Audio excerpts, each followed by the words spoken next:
Oh, good.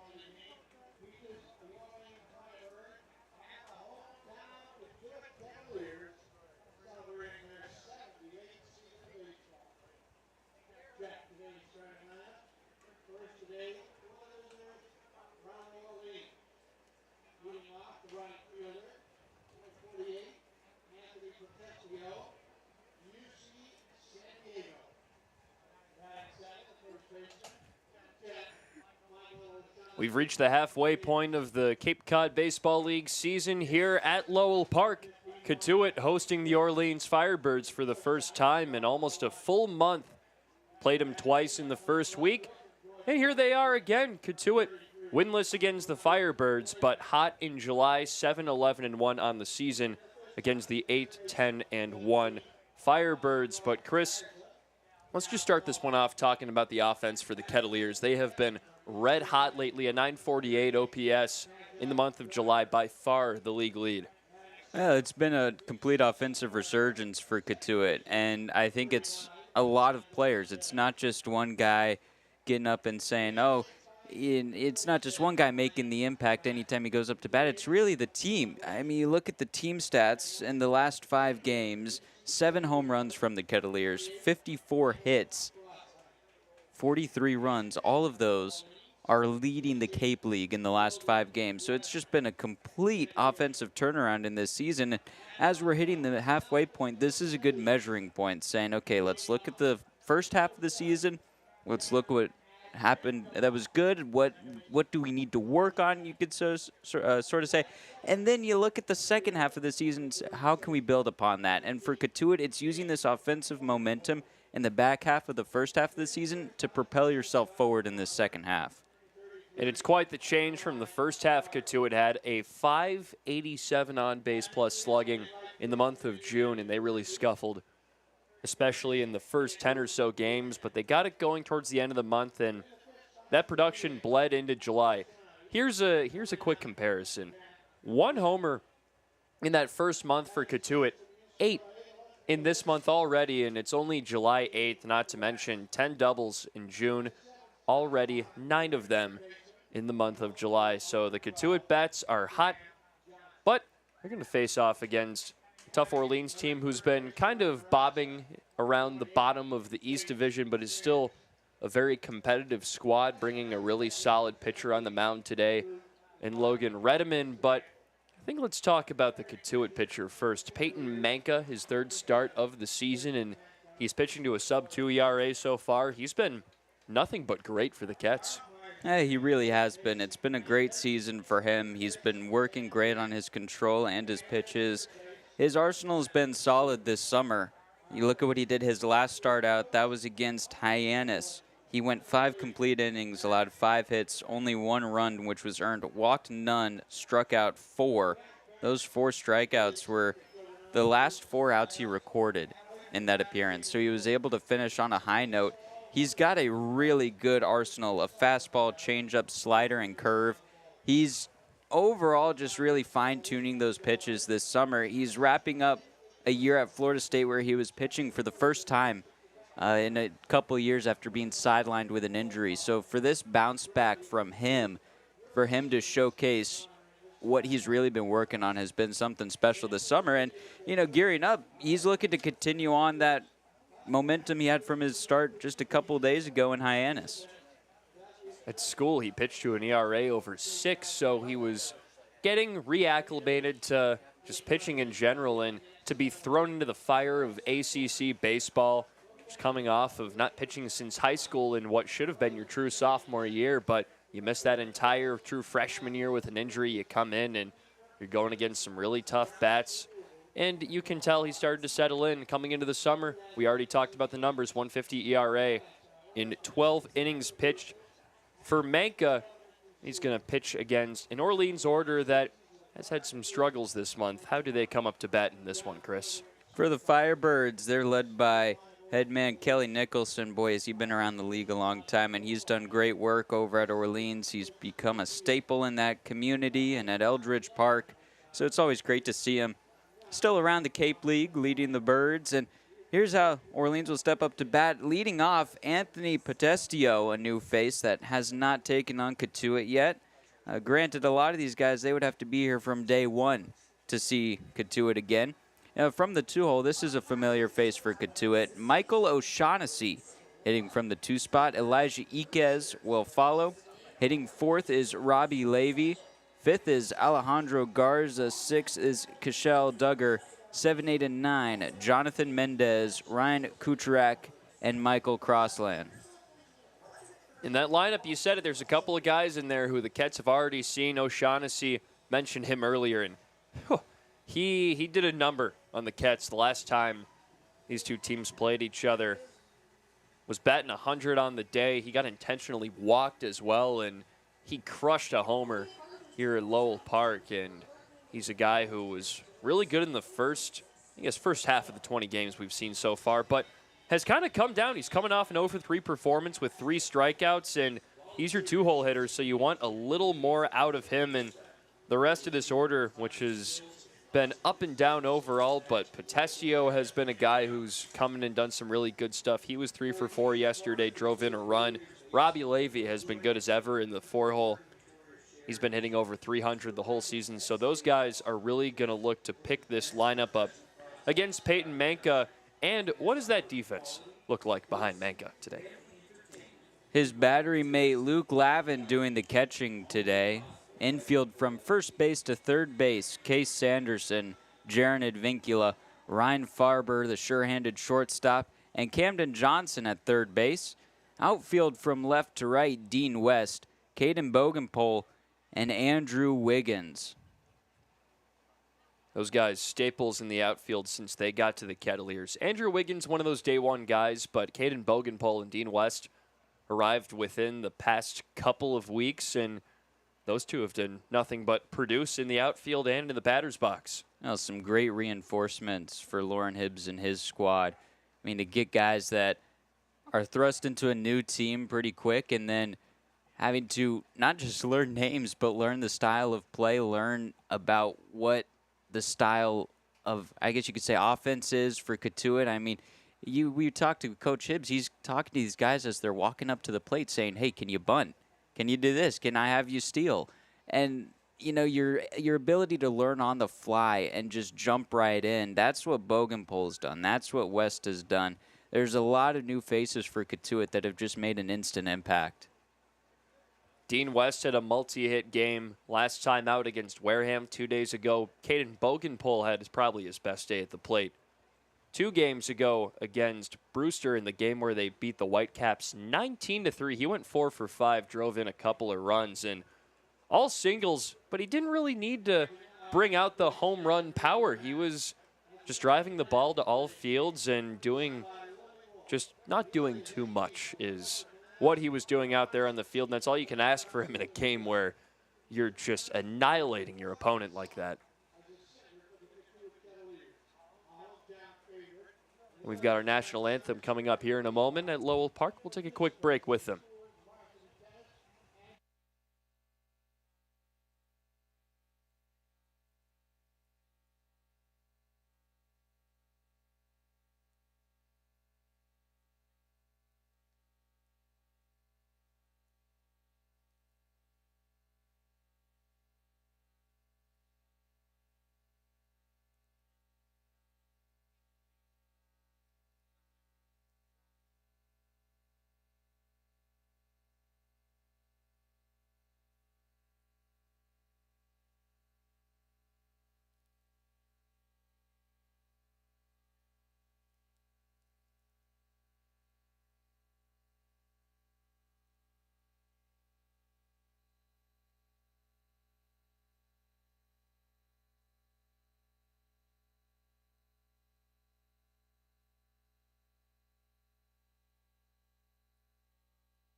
Welcome back to the broadcast. Game 20 of the Cape League season. Cotuit Kettleers take on the Orleans Firebirds right here at Lowell Park.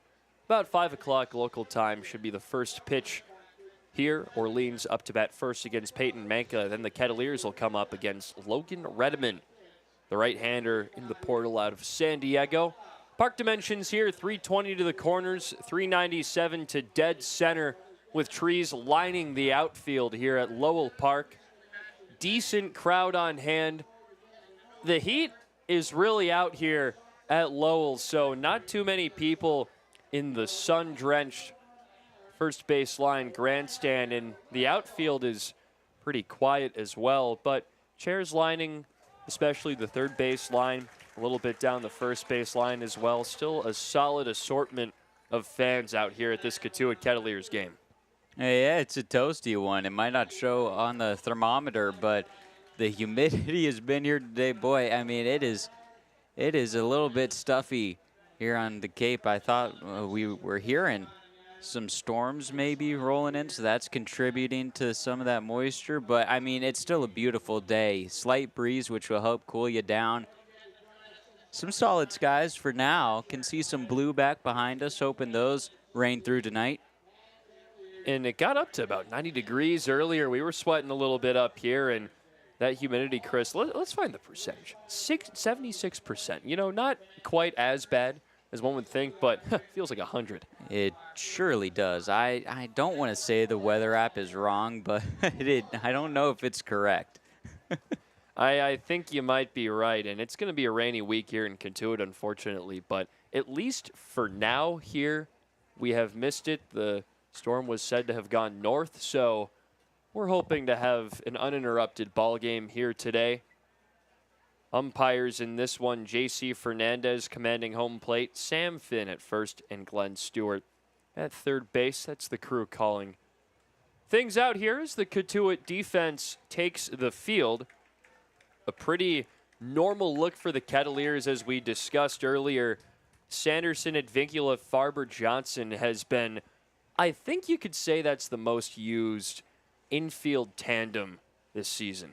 Especially Advincula, Farber, and Johnson. Those three, more so to the left side of the diamond, have been really consistent at their positions. Farber's shifted around a couple places, but he's filled in great when necessary. You look at first base, Sanderson now really claiming that spot. It was a revolving door for a second, some players coming in and out, and now it seems that Sanderson is the man for the first base bag for the time being. Especially with Rintaro Sasaki and Anderson French leaving the team, so that leaves that spot wide open for Case Sanderson, whose bat has been up and down, but has had some good moments. A 2-hit game against Falmouth in 4th of July, drove in a run, and he hit the walk-off to get the first win of the season against Wareham in Game 2, which feels like forever ago. That was almost a full month ago to this time. I think that was June 15th, if I remember correctly, on the Sunday game against Wareham. Played them last game, lost 16-9. Much different than the 2-1 outcome we saw the first time, to say the least. Well, just a little different. Cotuit on the giving and receiving end of some larger score differentials. I mean, but that's baseball for you. It's a different game every day. It's not going to be a 1-run or 2-run ball game day in and day out. There's going to be some days where offense is there, and there's going to be some days where you're just seeing guys cross the plate and you're wondering where it all started. Coming up to bat, Anthony Potestio, the right fielder, batting it left-handed. Leading off for the 8-10-1 Orleans Firebirds, coming off a victory in their last game. So looking for win number 9. Despite the solid record, they're at the bottom of the East Division. Baseball here on Cape is pretty competitive, so you don't typically see teams that dip too far below 500. Manka's first offer is a ball inside. First pitch officially at 5:02 local time. Here we are underway at Lowell Park. Game number 20. We are at the halfway point. Cotuit 7-11-1. Orleans 8-10-1.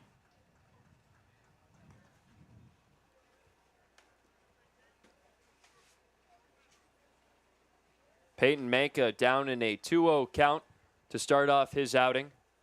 His last start was against Hyannis, went 5 innings of 1-run ball, struck out the last 4 batters he saw.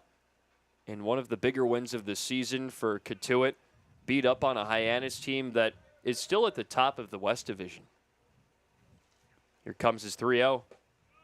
Strike 1.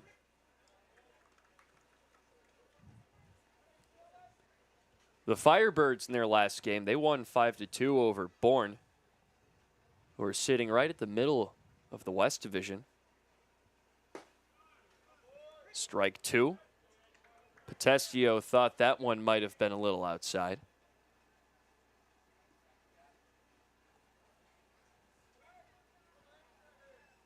Cotuit, in one of their less busy weeks, 2 off days, yesterday and Thursday, swing and a miss. Peyton Manka comes back from down 3-0 in the count and strikes out the leadoff man. It's a much different start for Peyton Manka this game than his last start against Hyannis, where he finished out the day getting his strikeouts. Here he's starting off right away with a strikeout swinging. Got Potestio. Now it's Michael O'Shaughnessy, a man who, well, you can say terrorized the Kettleers those first couple of games. Orleans beat Cotuit 5-4 in the first one and 8-2 in their second matchup. The second time around, Michael O'Shaughnessy went 1 for 2, 2 runs driven in, 3 walks, not to mention a moonshot of a homer over the right center field wall. He bats with a 1-0 count. Low down, and Peyton Manka has started off batters trying to get them to chase early on in this one. Although O'Shaughnessy is a man that can work the count high. This season, he already has 20 walks to his name. The only downside, he's got 27 strikeouts. Tapped foul. O'Shaughnessy, one of those guys you see rack up the numbers in each department, the strikeouts and the walks. Don't see a lot of players like that out on Cape. I feel like small ball is a lot more prevalent around here, especially with the Kettleers. 2-2 is your count. And Orleans doesn't carry as much of the small ball approach, but still with the trends of the league are not looking to slug all the time. I guess on that small ball tip, Orleans is tied with the Kettleers with 19 stolen bags, 7th in the league, which is odd because the Kettleers have a lot of speed on that roster, just haven't been able to put together the stolen base numbers. It's been a lot of guys getting on base, and it's been a lot of great catching as well.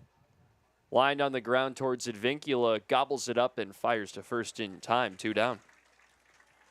And just to wrap up that little thought about the stolen bases, the Kettleers have been caught stealing a number of times as well. Up to 13 times caught stealing on the season. And I'm going to correct myself for a second. I was looking at the June stats. Cotuit is at 28 stolen bags this summer. Orleans is down 9th in the league with 25. So each of these teams not stealing as many bags as you would think, especially with Cotuit. I'll correct myself as well. The Kets have only been caught stealing 11 times. They've been aggressive on the base paths. A lot of big leads. We've seen some good base running outside of the stolen bags though. A lot of guys going first to third on singles and some runs swiped away on wild pitches. Manka's got a 2-0 count against Elijah Iquez. 1-0 for 3 last game against Bourne.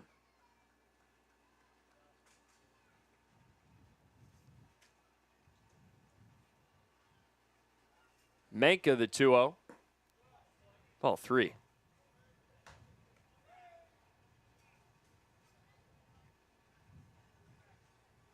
The game to follow if you're Cotuit is Bourne and Hyannis. If Bourne loses and Cotuit wins, they're tied at the 3 spot in the standings. Manka looking to work a 1-2-3 inning. Struck out Potestio to start. Got O'Shaughnessy to ground out. high in the air. That's going to go out of play. Infield, a slight shift to the left pull side for Iquez. The third baseman, Johnson, playing behind the bag. Farber well off to the left of the second base bag. Advincula maybe 10 feet away from the second base bag, feet in the outfield. Sanderson shifted left of first as well. Here's the 3-2. Shot high in the air, out towards third base side. Calling everyone off is Farber, who makes the 1-2-3 for Peyton Manka. A solid first inning for the left-hander. Scoreless will go into the bottom of the first. Ket's up to bat next.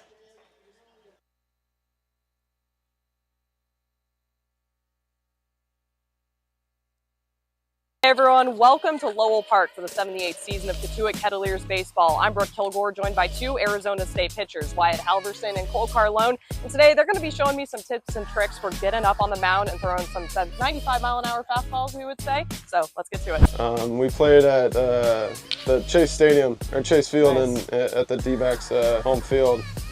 Cole actually pitched a complete game, and wow. I came in to pitch later, and I struck him out. There were no hard feelings about that strikeout whatsoever, right? I pitched good, so it was fine. Okay, good. Show me how you throw one of your 95-mile-an-hour fastballs. I started changing up and I switched it over to my grip. Okay. Just kind of a long horseshoe, kind of to the outside. So alrighty.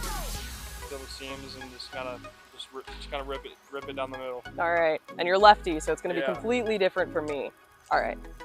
Hold it four seam, or we keep it? right here. Okay. Put your two fingers like on the okay. there. Got it. See how we can do this. Let's see. It's probably going to bounce in front of you, so let's see how this goes. That? Okay, cool. I'd say that's about 100 right there, right? No. Oh, he taught you a fastball, so I think I'll teach you a curveball. All right. And so you want to all look the same, so the opposing coach can't try to relay what pitch you're throwing. See if I can take Connor out. All right. See the four seam? That's four seam.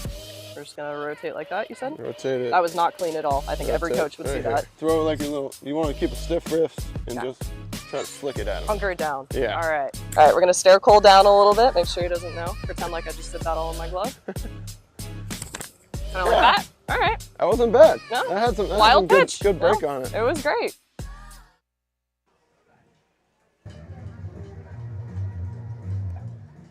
Logan Redeman out there to deal for the Orleans Firebirds. He'll face off against Jaron Advincula, Caden Bogenpole, and Ryan Farber, 1-2-3 in the Kettleers order. How do they stack up after those three, Chris? Be Andrew Wiggins, Jack Natili, and Dean West for 4, 5, and 6. And then the bottom third of the lineup card, Camden Johnson, Case Sanderson, and Luke Lavin. Advincula comes in as the batting leader of the Kettleers, hitting .338.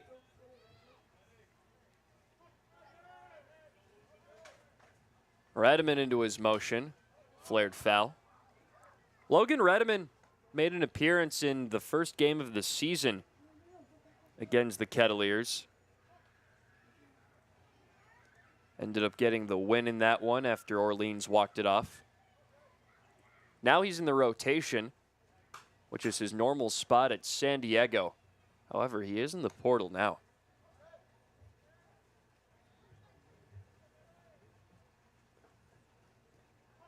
Redeman's infield is spread all the way out.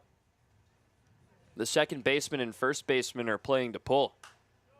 But Advincula has opposite field abilities. The shortstop, Iquez, and the third baseman, Garza, both playing with their feet towards the outfield, well behind the bases. Advincula frequently gets hits just shooting it the other way. Here comes the 0-2. That's what makes him such a great hitter, is he can put it at any part of the ballpark. He can hug the lines. He can split the gaps, and there's some large gaps in the outfield right now. Huge gap between right center.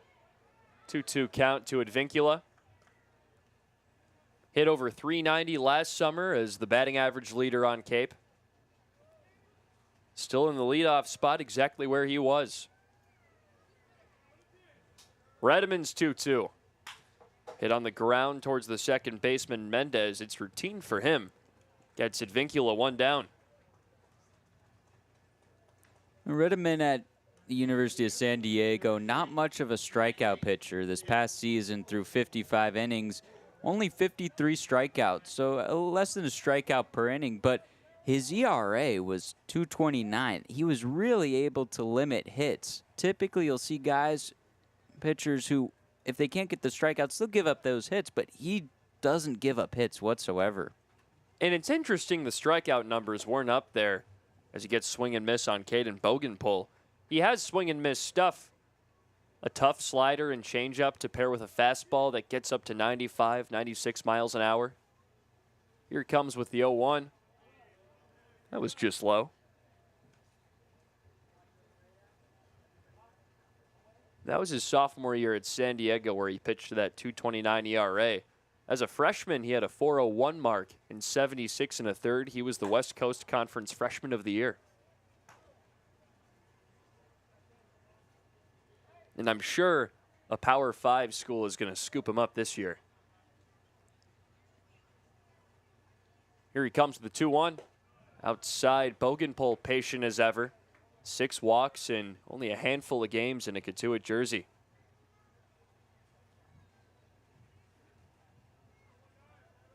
He's batting in a 3-1 count. The pitch, swing and a miss. That was a good pitch, up and into Bogenpul. On a 3-1 count, he might be swinging. Challenge him with that high heat. Redmond the 3-2. In there, called strike 3. 2 up, 2 down for Redmond. Strikeout looking. Couple of strikeouts in the first inning. One from Manka, one so far from Redmond. In steps Ryan Farber, the real Iron Man of this lineup. He has played in every game so far. This is number 20 for him and the Kettleers. Sox one out into right field. That's straight to the right fielder, Potestio, for out number 3. 3 up, 3 down for each pitcher. Scoreless going into the top of 2 here at Lowell Park.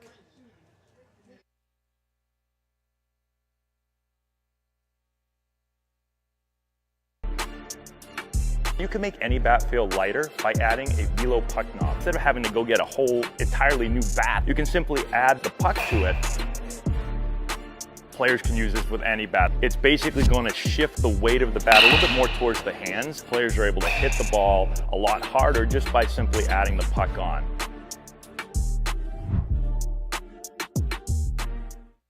Here at the Mass State Lottery, we're known for our monster wins. But there's no bigger win than the $1 billion we provide each year to support all 351 cities and towns in Massachusetts. In our game, we know that supporting local businesses and helping communities is how we all win. Because at the lottery, we're all playing for the home team. The Mass State Lottery. Welcome to the state of winning. If you need to dig, lift, move, grade, clear, or cut, pump, weld, clean, light, and just about anything else, dial up the rental source for the newest and the most reliable equipment in New England. Staffed with equipment and construction experts, Milton Rents, your local source. The 6'6 lefty Manka back on the hill for the Kettleers. He went 1-2-3 in his first frame, struck out the leadoff man, Potestio. It's scoreless here at Lowell Park in the top of 2. No base runners to this point for either squad. Robbie Levy on Alejandro Garza and Cashel Duggar due up 4 through 6 for Orleans. Levy's been the best bat on this team this summer. The catcher/left fielder went 3 for 4 with an RBI last night and is hitting over 300. And he leads the Firebirds in hits with 16. Manka started him off with a strike. 16 hits, 3 doubles, still looking for that first long ball. The George Washington outfielder looking for the first Orleans hit in this one. coming off a season where he hit 311 at G-Dub.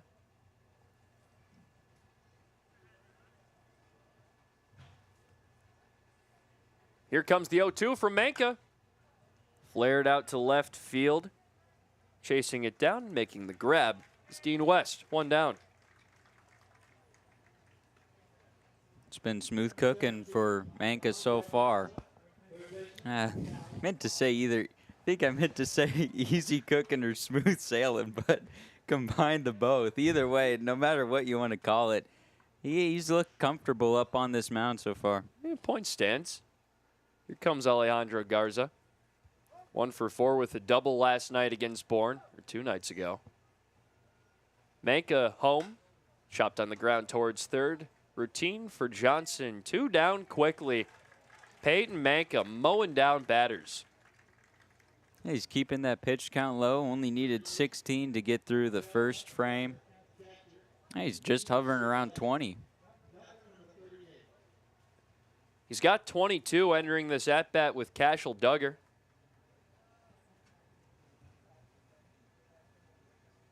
Manka threw a quick 1 1/3 or 2/3 innings. Another lefty-lefty matchup. Outside. 1-0 count.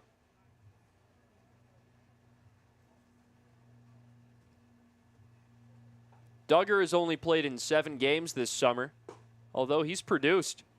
.250 batting average, a homer, couple of doubles, good for an .815 OPS.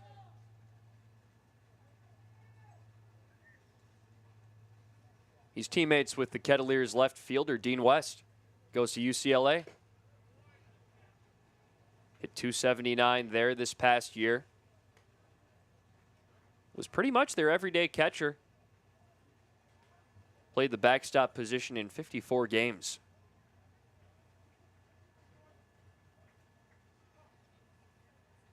Duggar's best trait is his plate discipline, 30 walks to 27 strikeouts this year. Looping curveballs in there, a strike. It's 2-2.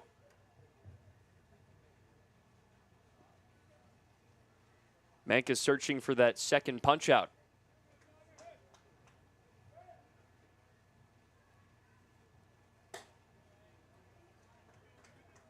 Duggar isn't making it easy. He played in the Northwoods League last year, hit .287 with Wisconsin Rapids. The Rapids Rafters. Here's the 3-2. Swing and a miss. Manka, the big ticket, punching tickets here for the Kettleers. His second strikeout of the game takes us to the bottom of 2 here at Lowell Park.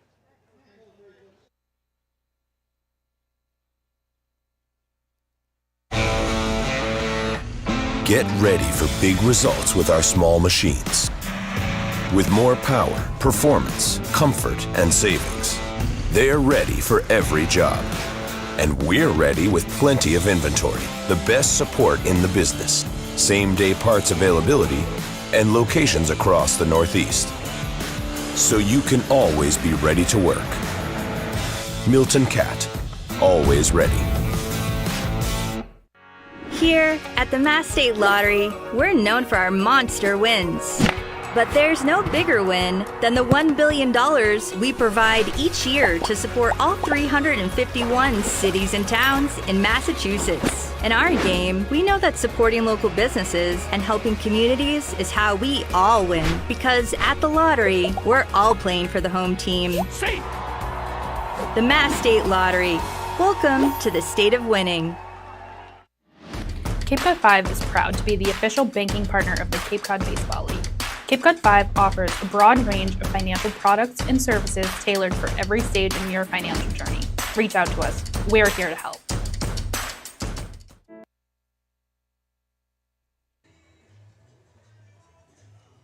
Pitchers duel here at Lowell through 1.5.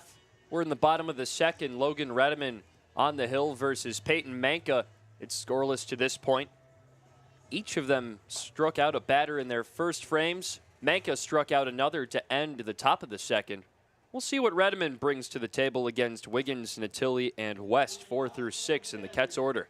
Oh, the pitchers are working quickly. We've yet to see a half inning where an arm has thrown more than 16 pitches. It's been quick work. Andrew Wiggins steps in batting cleanup. The extra base hits have been coming a little bit more for him lately. Hit a grand slam against Hyannis. Hit his first double of the season a couple games ago against Brewster. Got a day off against Wareham last game. Shoots one out to right field. Making a couple of steps and playing it is Potestio for out number 1. Very little wind here at Lowell Park. Maybe just a couple gusts, but sometimes you'll see it blowing out towards right field. Wasn't helping Wiggins out. That ball just stayed up in the air. Here comes Jack Natilli, the first true right-hander that Redeman will face off against. He's probably the best pitcher in a staff that's been up and down this summer for Orleans. 439 earned run average is good for 7th on Cape. There's a good few teams that are bunched up in the middle of that ranking list, though. Here comes the 0-1. Swing and a miss. Jack Natilli's bat has been hotter lately. A homer in each of the past couple of games. Went 2 for 2 with a grand slam against Wareham. Not to mention he was part of that stretch of 3 straight homers against Brewster. Ooh, outside corner. Close pitch, but ball 1. Cape, so much talent out here. Natilli, even with his great week, I mean, he wasn't crowned the Cape League Player of the Week. Heck, Ryan Farber had a case as well. He was hitting nearly 500 as that's driven towards the gap in right center field. Chasing it down is Crossland. And that one's over the fence. Make it 3 straight games with a bomb for Jack Natilli.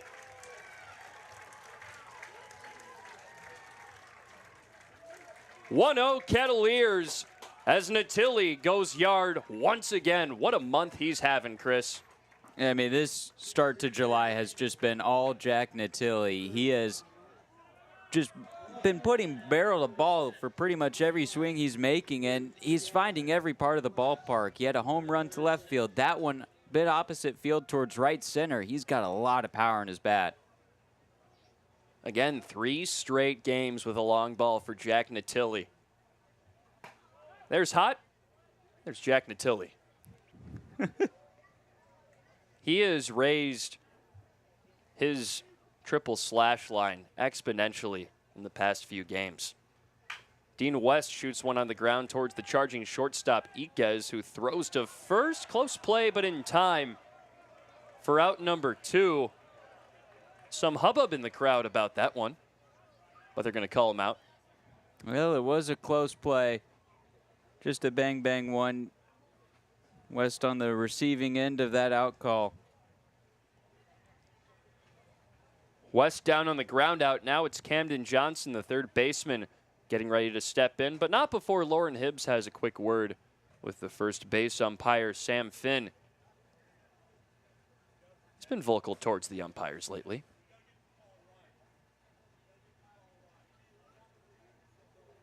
And after his conversation, it's making him think. They're going to deliberate about that one. You can't challenge calls here, but you can get the umpires talking.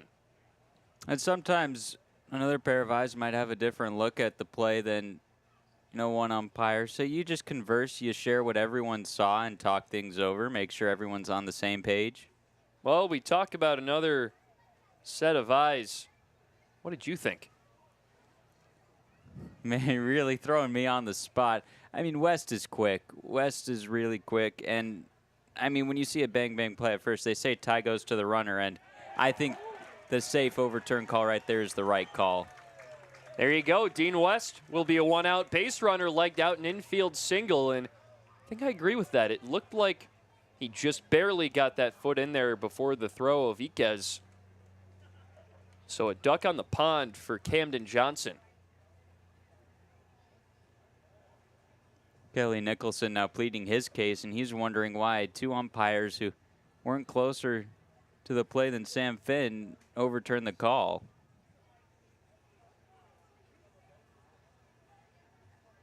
He clearly had a different view of it from the dugout. So each manager getting their money's worth. Hibbs seems to be the winner of this one so far. Well, like we mentioned, there's no replay here. They don't check a replay machine. It's only conversation. And that's what happened. I think they're leaving him out to dry on this one. Nicholson, a veteran of the Cape League, he's seen a thing or two around here. He has been around a couple decades. Long-time Orleans manager, and I'd say well-liked among the broadcasters. He gets that lineup out at 6 a.m. every game on Twitter.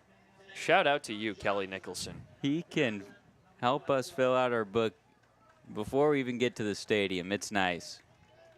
It's great work he does. So Redeman, the first pitch he throws with the runner on, bunted foul. Abbreviated wind for the right-hander. Redeman, a sub-2 ERA coming into this one. 5 games, 1 start. Made a save.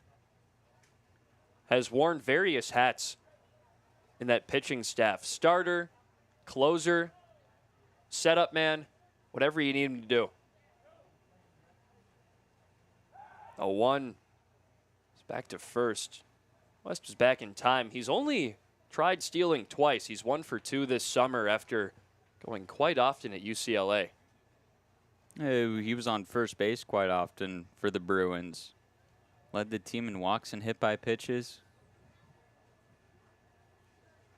13 stolen bases, 49 walks for West at school this year. And if Johnson gets on, that's another speedy guy to deal with. He's legged out many an infield single this summer. At this point, Johnson is hitting .254. Him and Farber are the only 2 Kettleers to have played in every game so far. And Johnson, funnily enough, started the season in the 2-hole. Now he's been batting typically 6th. He's hitting 7th today. Well, there's a period where he was hitting leadoff man.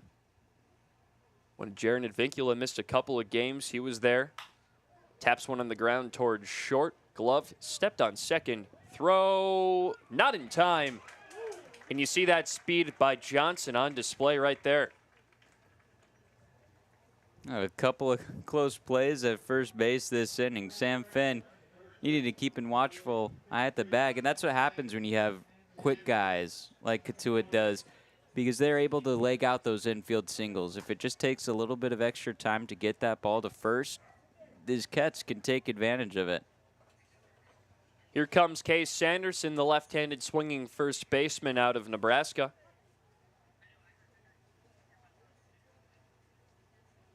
Batting with a runner on, 2 down. Swing and a miss on that diving slider of Redeman. Case Sanderson from Nevada, Missouri. Hmm. I feel like you always get those random country or state names in small towns around various Midwest states. You're adjacent to that, being in Colorado.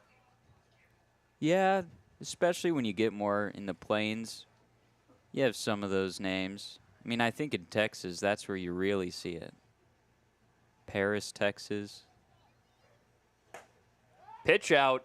Johnson's back in time. He had a big lead off of first. So a good plan between Redeman and Duggar. There's a Cairo, Illinois, but it's pronounced Cairo. Is it spelled like Cairo? Exactly the same. Here comes the 2-1 down low. Got a few of those in Ohio. Lima, Ohio, not Lima, the capital of Peru. Oh, yeah. Throwing around some good geography here on Cape League TV. As it should. Third baseman plays back. Runner goes. That's fouled back. 3-2. Luke Lavin on deck. in the hole, Jaron Advincula. Case Sanderson has hit over 300 in each of his 2 seasons at Nebraska. He was an All-Big Ten third-teamer his freshman year. He hit 338 and 151 at-bats.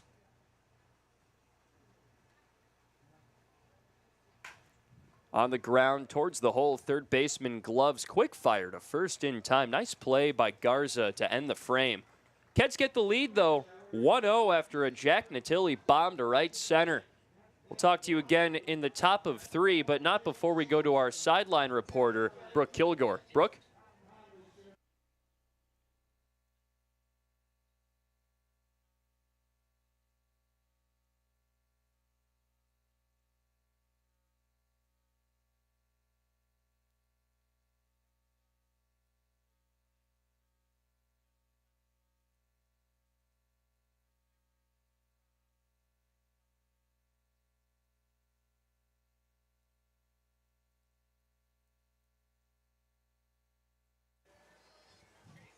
Dream it. If you can cruise in it, if you can summer in it, fish from it, or take it for a day at the beach, we can protect it. The Baldwin Group, protecting the possible. There hasn't been a ton of training when it comes to bat speed or products for players to be able to train bat speed.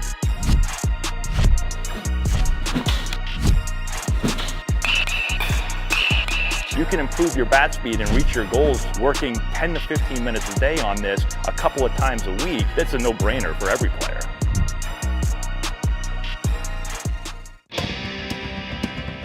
If you need to dig, lift, move, grade, clear, or cut, pump, weld, clean, light, and just about anything else, dial up the rental source for the newest and the most reliable equipment in New England. Staffed with equipment and construction experts, Milton Rents, your local source.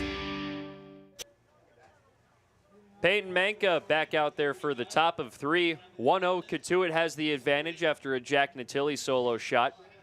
Manka 6 up, 6 down with a pair of strikeouts so far. He's been shoving. Now he faces off against the bottom of the Orleans order. Jonathan Mendez, Ryan Kucherak, and Michael Crossland. Here's Mendez, the right-handed swinging second baseman.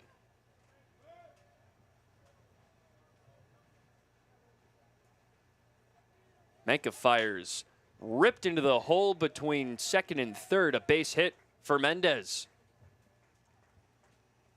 Just attacking the first pitch he saw. Looked like it got past, would have gotten past Farber anyways. He took a bit of a slip as he was gunning for that baseball. That's just the first base runner of the day allowed by Manka. Here comes Ryan Kucherak, Northwestern Wildcat, searching for his first hit of the summer. He had an incredible year at school. 18 bombs, 12 doubles, 56 hits.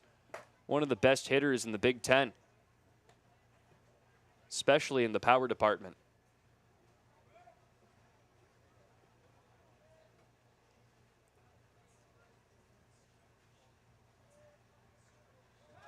Throw back to first by Manka's not in time.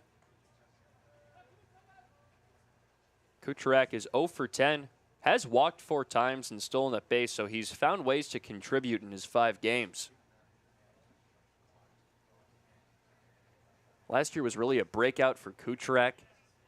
Came to Northwestern by way of LSU. Manka's not in time. Kucherak is 0 for 10. Has walked 4 times and stolen a base, so he's found ways to contribute in his 5 games.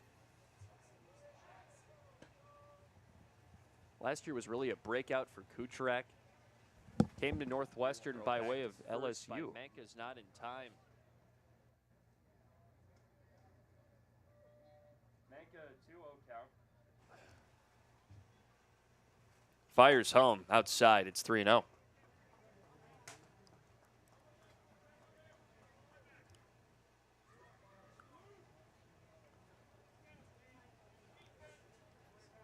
The runner on first is Mendez.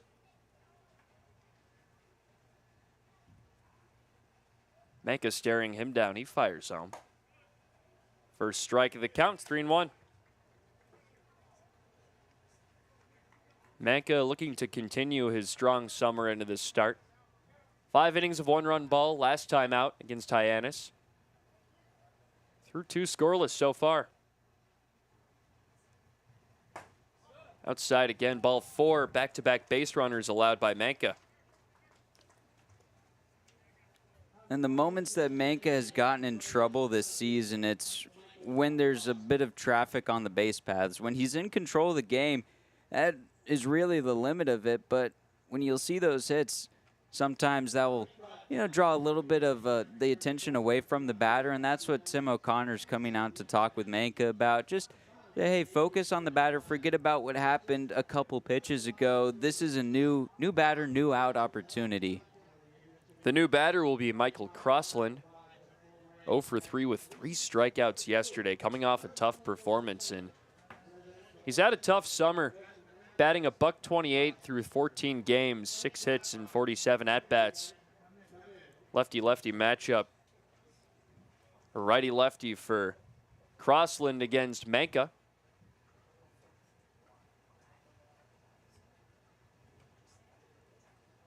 Manka donning the Kettleers pinstriped home whites with the red lettering.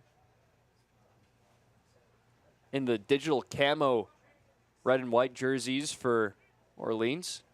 It's a look. I think we differ on our opinions on it. I think so. Showing bunt. That's popped high in the air. Gets down, and Sanderson left that for the catcher, Lavin, and all runners are safe. Bases loaded with no outs. As soon as that bump popped in the air, you just hold your breath because that's the last thing you want to do when bunting. You don't want to give any chance for it to be caught, and then no one advances. And it just landed in no man's land. Lavin ended up taking off the mask, and by the time he got to the baseball, everyone was off to the races. Lineup card turns over. It's Anthony Potestio. Batting with the bases loaded. Sanderson close to first with Crossland. The pitch. Rocked out to right field, chasing it down as Wiggins makes the grab. Tagging is Mendez. He will get home. Runner tags from second as well. Kucherak gets to third, and Mendez home on the sacrifice fly. It's a tie ball game. Now that's how you answer a solo home run.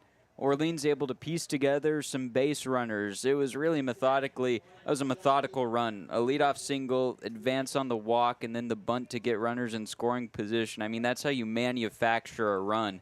A really good job from Kelly Nicholson's staff to do just that. All evened up at 1 apiece. Lefty-lefty, Manka throwing to Michael O'Shaughnessy. He grounded out his first time to second base. Johnson's playing in at third. Swing and a miss off that first pitch.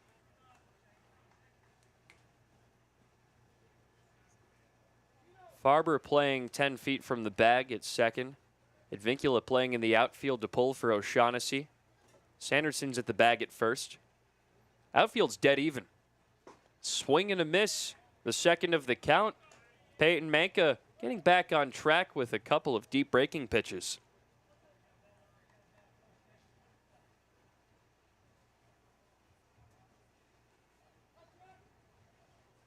0-2 count to O'Shaughnessy.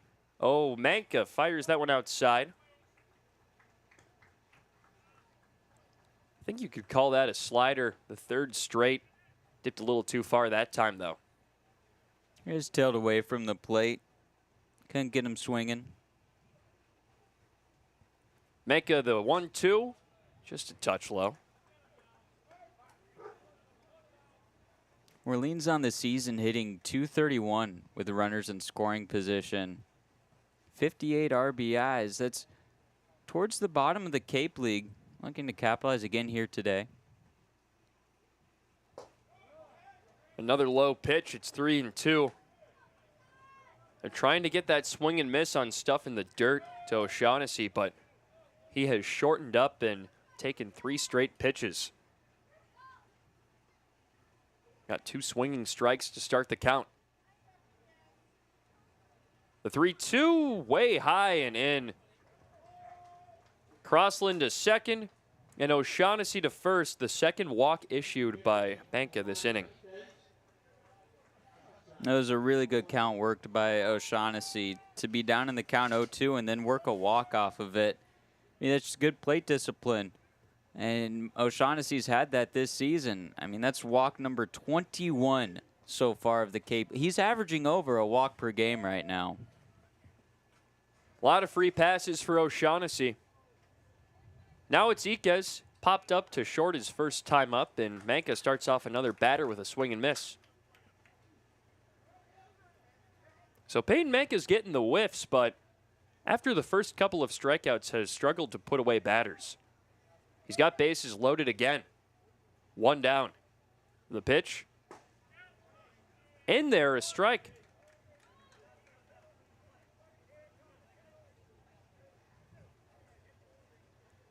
Manka looking to help the Kettleers continue a hot July. They're 4-2 in the month. Here comes his 0-2. Swing and a miss in the dirt. Much needed swing and miss on strike 3. Third K for Manka. Gets you that second out. Now just one more to end this frame. And with bases juiced, this is an opportunity where you don't want to surrender any more runs this early in a ball game. Manka getting whiffs through 2 2/3. Now it's Robbie Levy, the cleanup batter. Hits it on the ground, slow roller to second. Advincula makes the easy play to short. For out number 3, side retired. We're going to go to our sideline reporter, Brooke Kilgore. Guys, if you take a look at the crowd here in Cotuit tonight, you'd spot a sea of maroon jerseys with the number 47 on the back. That's the Peyton Manka fan club. His mom Amanda, Grandpa John, and family from all over Massachusetts here to cheer on the lefty out of Florida State. Manka's path to the mound is nothing short of inspiring. He ended his senior year of high school with Tommy John surgery, delaying his college debut until this past season at FSU. He says the journey to get back was tough, considering he had never been hurt before. Following a 2-year recovery, the rising redshirt sophomore logged 23 innings, 24 strikeouts, and a 6.56 ERA with the Seminoles. Given the way he's throwing tonight, you'd never guess the road he's traveled to get back on the bump. More from the Kettleers defense after this break. You're listening on Cape League TV. When we see our patient, our philosophy is to not just take care of the isolated pathology or problem that they're here for. We look at the care of a patient as the whole patient, how they hold hands with a spouse or partner, how they engage with their children or grandchildren. These are important things in the equation of how we decide optimal treatment for patients, whether that's non-operative or operative intervention. Every patient gets treated as a family member or as a pro athlete in our mind. We provide concierge level of care. That's how we want it done for our own, and that's what we continue to do here in the greater Boston area. Here at the Mass State Lottery, we know there's no bigger win than the $1 billion we provide each year to support all 351 cities and towns in Massachusetts. Now that's how we all win. The Mass State Lottery. Welcome to the state of winning.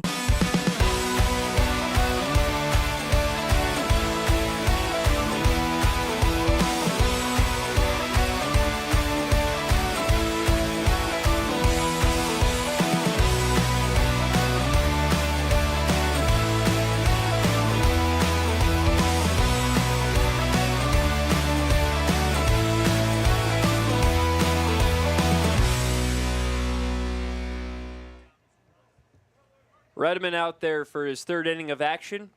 All knotted up at 1 here at Lowell Park. Starting things off is Luke Lavin, the catcher from Stanford. Rocked into right field, foul. Good swing to start things off for Lavin, who's been on the pine for a couple of games. A lot of people playing catcher for the Kettleers. Now Lavin looking to get some more starting nods. He's worked his way into the starting lineup a couple of times in the past few games. Lavin batting 9th, hitting .238 so far this summer, playing some good defense behind the dish.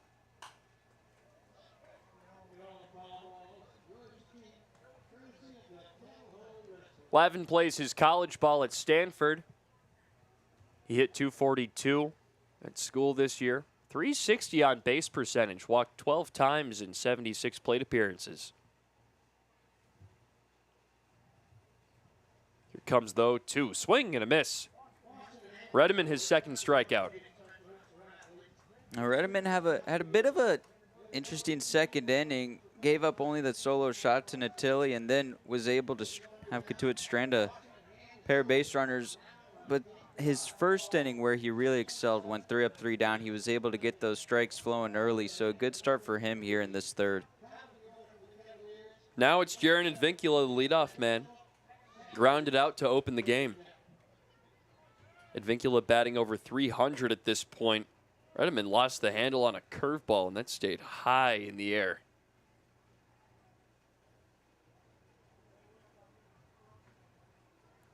Advincula on his way to Georgia Tech next school year. Hits one up the middle, flared off the glove of the shortstop, Iquez, and Advincula has his first hit of the day.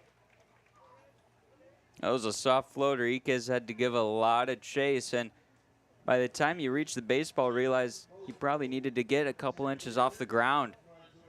And that little jump just popped the ball out of his glove. We say it every game, but Advincula does not need to swing out of his shoes to collect hits.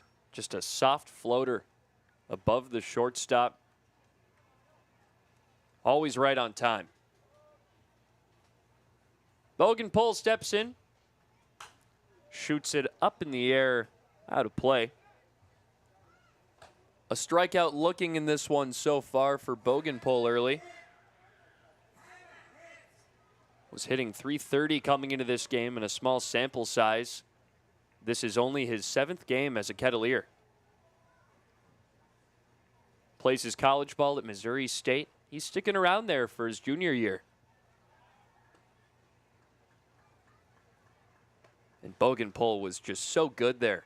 20 homers as a freshman, 13 last year. An OPS over 1,000 each season.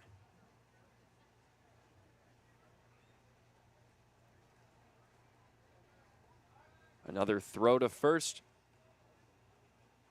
Advincula can steal. 10 stolen bags leads the team.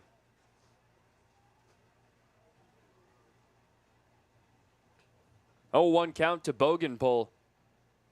Redeman is weary of Advincula on first. He fires home. That is a strike on the upper half.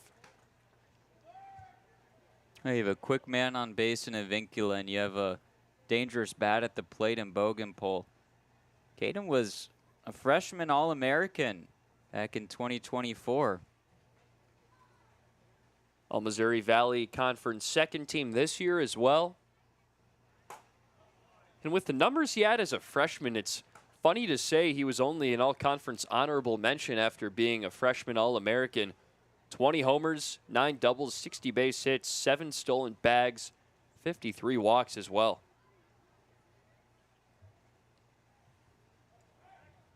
And Bogenpole has improved the gap-to-gap power. Up from 9 doubles to 15 and almost the exact same amount of ABs. 205 as a freshman, 206 as a sophomore.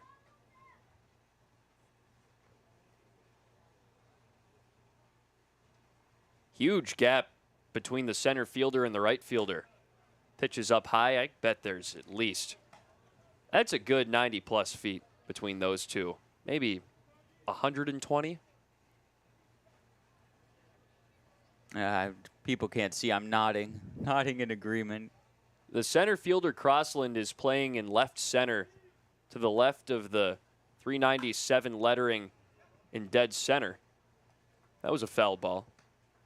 The right fielder Potestio playing maybe 50 feet from the right field line. Out in right center, but the center fielder Crossland is pulled so far to the left that it just leaves this massive hole pull side for Bogenpole. And the left fielder Levy is playing fairly tight to the left field line. He's jogging a little farther out to his left. I think he had to get that foul ball. Still not far from the line in his true position. It's a 2-2 count to Bogenpole. Hit hard on the ground to second, flip to short. The throw to first is in time.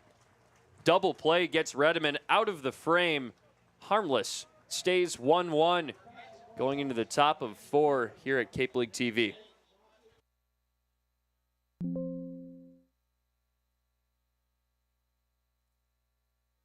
Hasn't been a ton of training when it comes to bat speed or products for players to be able to train bat speed.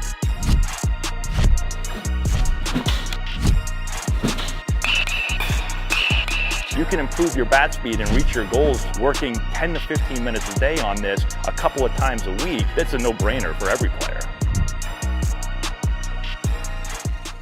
If you can dream it, if you can cruise in it, if you can summer in it, fish from it, or take it for a day at the beach, we can protect it. The Baldwin Group, protecting the possible.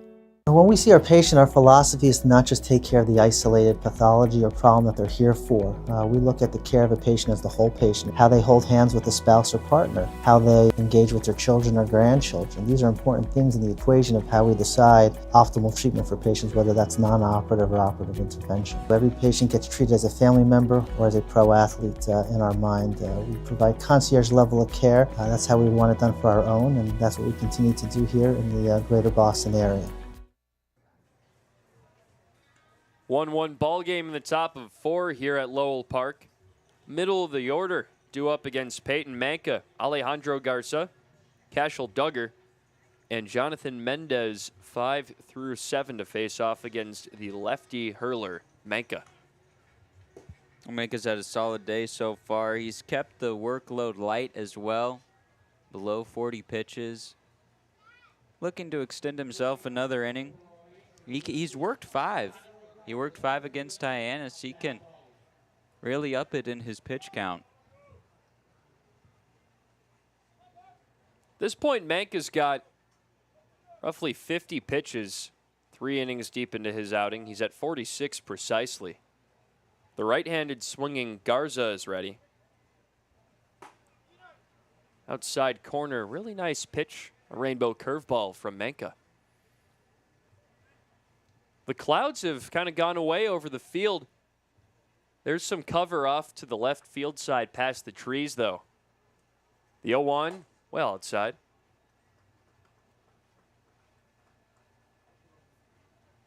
Make a 1-1 count. An infield shift to the left for Garza. He's batting .269 this summer.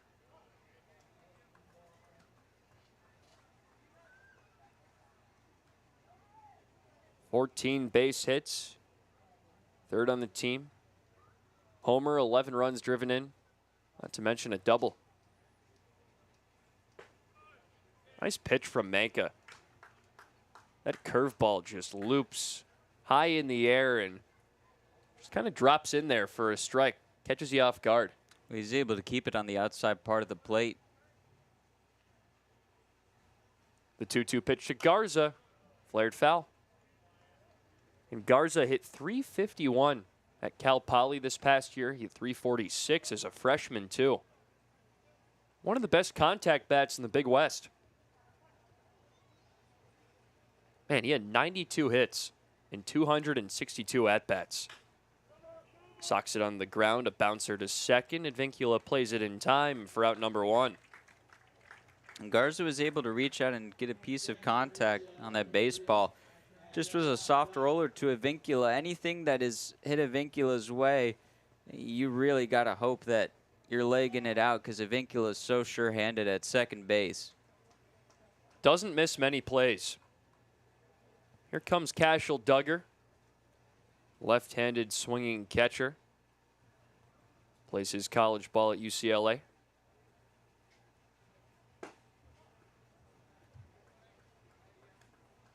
.815 OPS this summer in limited action. He's taken 24 at-bats in the Orleans uniform. Here comes the 1-0. Outside. There's a slight breeze blowing out to left center. The American flag sashaying in the wind. That is a good word. Here comes the 2-0. Hit hard, drops quickly in right field for a base hit. Cashel Duggar gets his first knock. Well, Duggar hasn't had a lot of reps this season for Orleans. This is just his 8th game that he's played in. But he's made ample work of his short time with the Firebirds. He's up to 7 hits already. 3 walks as well. He's reached base 10 times. Here comes Jonathan Mendez, another right-handed bat against the lefty Manka.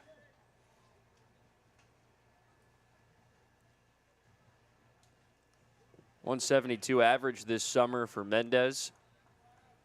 Another Big West product, played at UC Santa Barbara.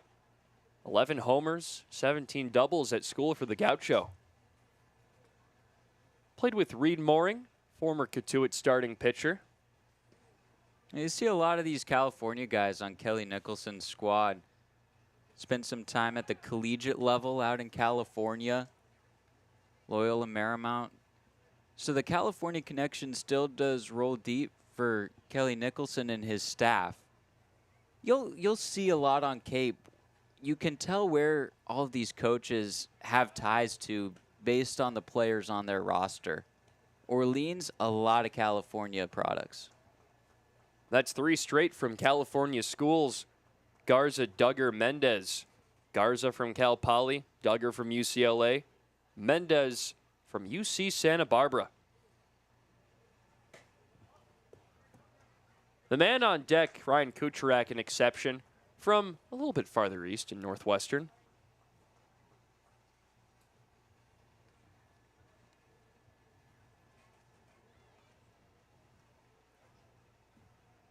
Two-0 count, Manka staring down first. It fell. Duggar's certainly challenging over there. He was in a staring contest with Manka. Had a slight lead off of first. Just daring him to throw over. Manka did not, though. Mendez steps back in.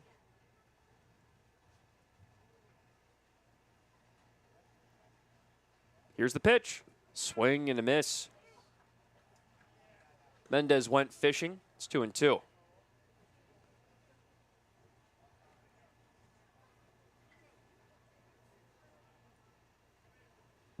Mendez, one of a handful of Orleans bats that weren't in the lineup in that season opener against the Kettleers. Here's a 2-2 pitch to him. Laced out to center field. Coming into play, it is Bogan pull off a hop. 2 on with 1 out. It was a really hard hit ball out to center field. Didn't get a whole lot of pop on it, not a lot of launch angle, so that was able to stay down enough to get down in front of Bogenpole. And he almost overran it looked like, but did a good job to slam on the brakes and keep the ball in front of him. Runner on second is Duggar. The man on first, Mendez, for Ryan Kucherak, who walked his first time up. He made it all the way to third. The side was retired. Got left there. In Orleans, they had an opportunity to really do damage last inning. They left the bases loaded against Manka and only scored 1 run.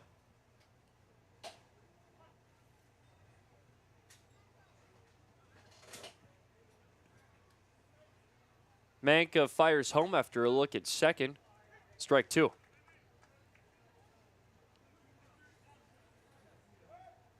Kucherak was 0 for 2 last time he was in the order on 4th of July. Went 0 for 2 with 2 strikeouts, but he did walk twice.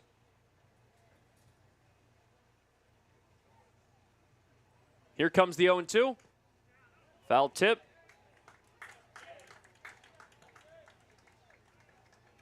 And that got into the glove of Luke Lavin, a rather non-celebratory strikeout from Manka. Yeah, I don't think a lot of people saw that Lavin caught the baseball. Glenn Stewart, the third base umpire who's standing behind Manka, ruled it a catch, and a very lackluster celebration for the strikeout, you're right. I'll be honest, I thought that bounced on the ground, as you could tell by my delayed reaction. But indeed, that was a foul tip, strike 3. Manka's third punch out of the day. Now it's Michael Crossland. He singled his first time up. Make that another California bet and another Big West bet at that. Crossland playing at UC San Diego. That's really cool to see all the Big West products especially. California is really a hotbed for baseball. The Big West has been getting more love over the years, and it deserves it. A lot of good baseball programs over there. Here comes the 1-1. Slow. Well, Cape Cod, not quite the closest geographically to California, so you'll typically need ties to travel cross country. You do have scouts that will pull you in. They see the talent everywhere, but for the California coaching staff ties to really stay true, it's something nice to see. Hard shot to Dean West, ends the frame. Manka's through 4 complete, only allowing 1 run. A run apiece for each ball club here, entering the bottom of 4. Kettleers due up next. It's Ryan Farber, Andrew Wiggins, and Jack Natilli, 3 through 5 for the Kets. Up next.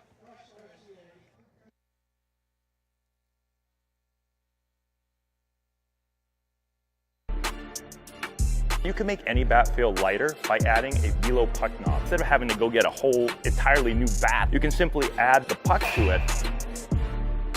Players can use this with any bat. It's basically going to shift the weight of the bat a little bit more towards the hands. Players are able to hit the ball a lot harder just by simply adding the puck on.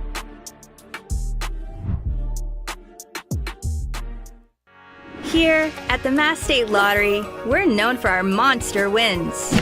But there's no bigger win than the $1 billion we provide each year to support all 351 cities and towns in Massachusetts. In our game, we know that supporting local businesses and helping communities is how we all win. Because at the lottery, we're all playing for the home team. The Mass State Lottery. Welcome to the state of winning. If you need to dig, lift, move, grade, clear, or cut, pump, weld, clean, light, and just about anything else, dial up the rental source for the newest and the most reliable equipment in New England. Staffed with equipment and construction experts, Milton Rents, your local source. Coming off a scoreless frame pitched by Peyton Manka, the Kettleers come up to bat 3 through 5. Ryan Farber, Andrew Wiggins, Jack Natilli. A 1-1 tie here at Lowell Park. Clouds are threatening from the left side. There's a storm rolling through Cape. Hopefully it doesn't get here. We'll check the weather radar. Ryan Farber at the dish, flew out to right field his first time up. He walked 3 times last game against Wareham. Hit a homer against Brewster. He was the igniter of that 3 straight homer carousel. Jeez, need to find where I am. Okay. Flared out to left field. That gets down a base hit. Farber's on with the opposite field single. There's plenty of left-handed bats in this Cotuit Kettleers lineup that can pepper the ball opposite field. Farber being one of them. That ball was just shot down the third base line. And it's just great situational hitting from Farber. He knows how to get on base. Heck, he can play the leadoff man role just as well as anyone else. If Jaron Advicula wasn't here, Ryan Farber would probably be at the top of this order, I'd venture to guess. How's that radar looking? Here, I'll tell you what happened. It looks like the storm front, it went up. It hit P-Town and that little upper arm of the Cape. Oh, never mind. It's I let the radar play through. I was looking at the wrong storm cell. I caught a look of it, and that didn't look good for us.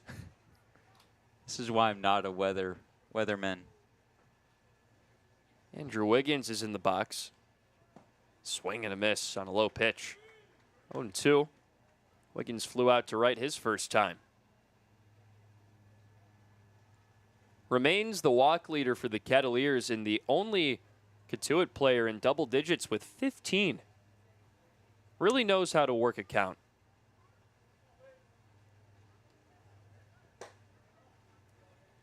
Oh, Wiggins, 15 walks. That's second on Cape. The only man he's behind, O'Shaughnessy. Two of the most patient bats on Cape on display, high in the lineup for each of these teams. Here's the 1-2, high and outside, and Duggar is just ready to unload to first base. Firebird getting some good leads off.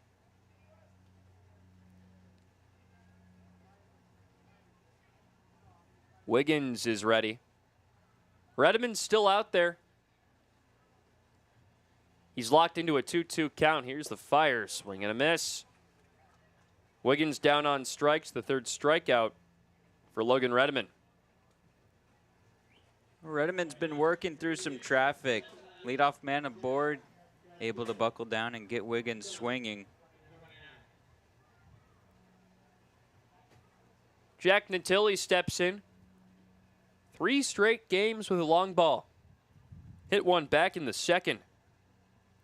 Heck, you went opposite field with it, too.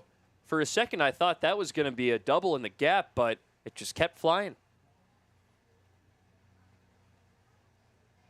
Runner goes. Farber got a late break on it, and he is going to be hosed at second.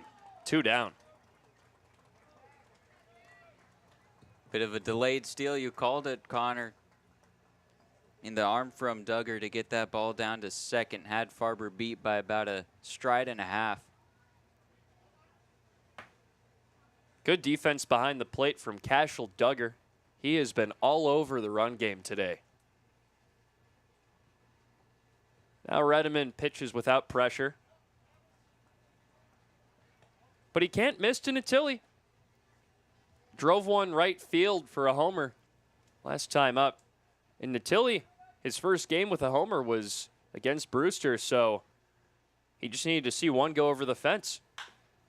Hard chopper towards third, gloved by Garza. Throw down is in time. Gets him in order with the help of a pickoff at second. 1-1 ball game going into the top of 5 here at Lowell Park.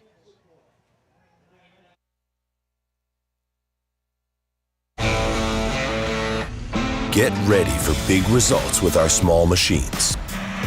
With more power, performance, comfort, and savings. They're ready for every job. And we're ready with plenty of inventory, the best support in the business, same-day parts availability, and locations across the Northeast. So you can always be ready to work. Milton Cat, always ready. Here at the Mass State Lottery, we're known for our monster wins. But there's no bigger win than the $1 billion we provide each year to support all 351 cities and towns in Massachusetts. In our game, we know that supporting local businesses and helping communities is how we all win. Because at the lottery, we're all playing for the home team. Safe. The Mass State Lottery. Welcome to the state of winning. Cape Cod 5 is proud to be the official banking partner of the Cape Cod Baseball League. Cape Cod 5 offers a broad range of financial products and services tailored for every stage in your financial journey. Reach out to us. We're here to help. New pitcher alert for the Cotuit Kettleers. The call to the bullpen is made to Wyatt Halverson. The right-hander from Arizona State relieves Peyton Manka after 4 innings of 1-run ball. Wyatt Halverson, one of the best relievers on the team so far this summer, and heck, maybe the league, Chris. Well, he's been the most used. This will be his 7th appearance of the season. That will be the Kets team high. He's spun 14 2/3 innings. He's only allowed 8 hits, 5 runs, only 3 of those earned. He's walked 6 and struck out 12. He's done solid work coming out of the bullpen. At one point was there towards the late innings, now more of a middle reliever, and he's able to work a couple innings at a time. The right-handed pitcher is working to the tune of a 184 earned run average this summer. And that's a nice sight to see after the numbers weren't great at school. He had really high strikeout numbers. His career K per 9 at Arizona State is 13 on the dot. However, his career earned run average is 769. They've toyed with him as a starter, a late inning reliever. They haven't quite found the way to use him, but his stuff will carry him over, and I'm sure there's some great pitching to be done in the Big 12 there soon for him. He's got the stuff for it. His last outing was against Falmouth. That was July 3rd. He came in to relieve Kenton Deverman and went 4 innings flat of relief. He only gave up 1 hit, 1 run, and that was a solo home run. Man, if he can pitch like he is here on Cape, he could be an All-American. He's getting some draft buzz as well for 2026. Draft is coming up. 1-1, sacked foul. The batter is Anthony Potestio, the right fielder. Then it's O'Shaughnessy and Iquez, 1, 2, 3 in the order. Could see some Kettleers on the board this year. I'd venture to say so. Cotuit had 23 picks in last year's MLB draft. I think we're especially going to see a lot of guys from last year's team. Devin Taylor is the big one, the outfielder from Indiana. Played out there a lot with Andrew Wiggins past couple of years. Now he hands the torch over to Wiggins in the Cotuit outfield.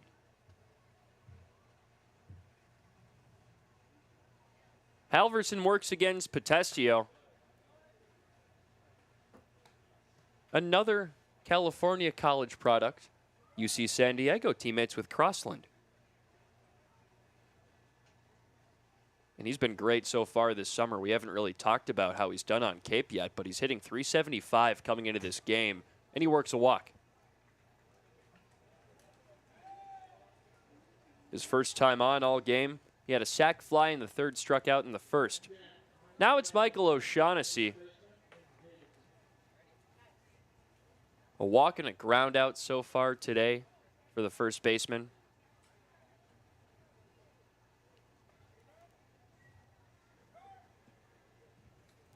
O'Shaughnessy previously played his college ball at Davidson. Hit .369 this past year with 17 homers and 19 doubles. Not bad. Now getting ready for some SEC ball.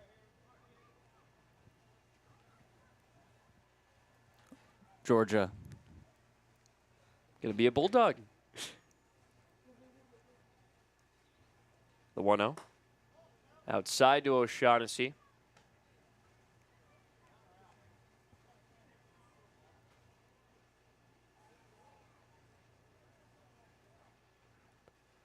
Leads the Cape and walks. O'Shaughnessy. 20 free passes coming into this one. Already has one today.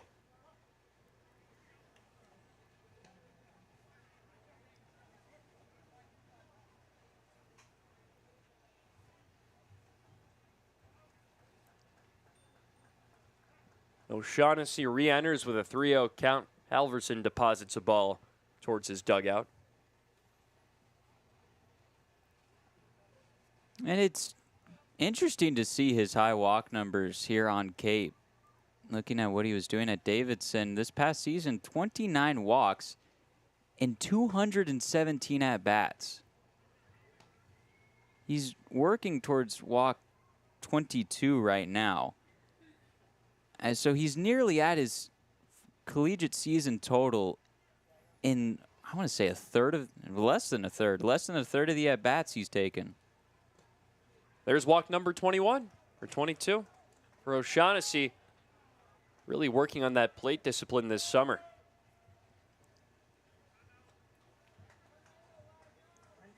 I mean, O'Shaughnessy can just work a count high. It's such a great eye at the plate. The last time he faced Cotuit, he was walked 3 times, the last one intentionally. He'll make you pitch to him. He won't give any free strikes. I mean, his strikeout numbers are pretty high, but that's what will happen when you work a count full. Always seems to be deep in him. A mound meeting with Wyatt Halverson. He's walked his first 2 batters. Potestio and O'Shaughnessy will give way for Elijah Iquez.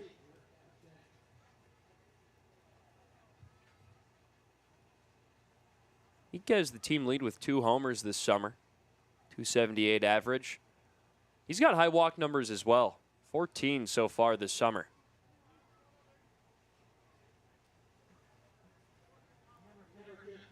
Comes from even farther west than all of his California counterparts. Plays his college ball at Hawaii. Another Big West school, so Orleans loves the Big West. Hawaii had a great season this past spring season. On there, a strike after Iquez showed bunt. Hawaii was 35-21 this year. Have a couple of players on Cape. Matthew Mura kicking around, one of their best bats. He's with Hyannis. Tapped foul, 0-2 off the bunt.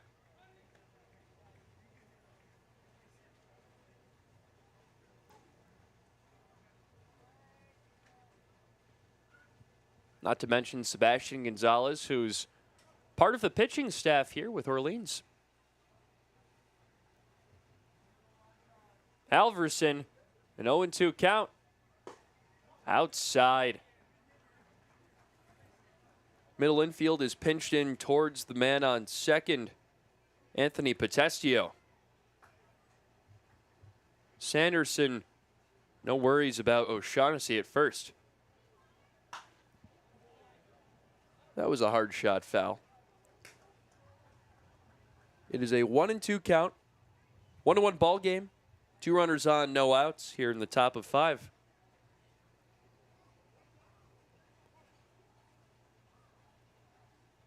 Wyatt Halverson trying to work out of trouble in his first inning. Gets a soft pop-up just outside of the infield. Farber plays it for out number 1. Good soft contact from Wyatt Halverson, able to generate that for Iquez, and getting in towards this middle third of this Orleans lineup. Have to be pitching carefully. It's Robbie Levy from George Washington, hitting over 300 this year, and he is 0 for 2 in the middle of this game. Orleans 4 hits, 1 run. Cotuit 3 hits, 1 run. The Firebirds have an error. Cotuit, none. Each team towards the bottom of their respective division.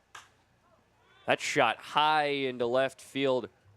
West looking at it and pulling it down for out number 2. Back-to-back quick outs worked by Halverson. That's how you respond after walking the first 2 batters. Was able to just get himself calm down on the mound.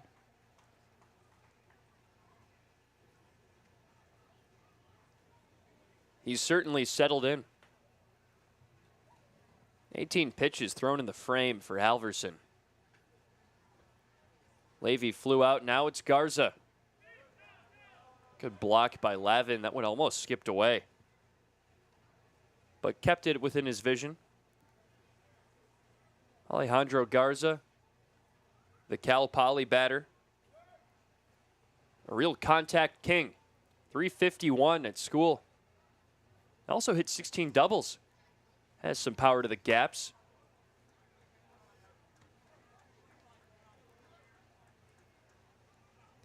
Crowd has filled in a little more as the game's drawn on. Some more fans in that first base side grandstand. Left side grandstand is full. That's just a touch low. Call it 3-0.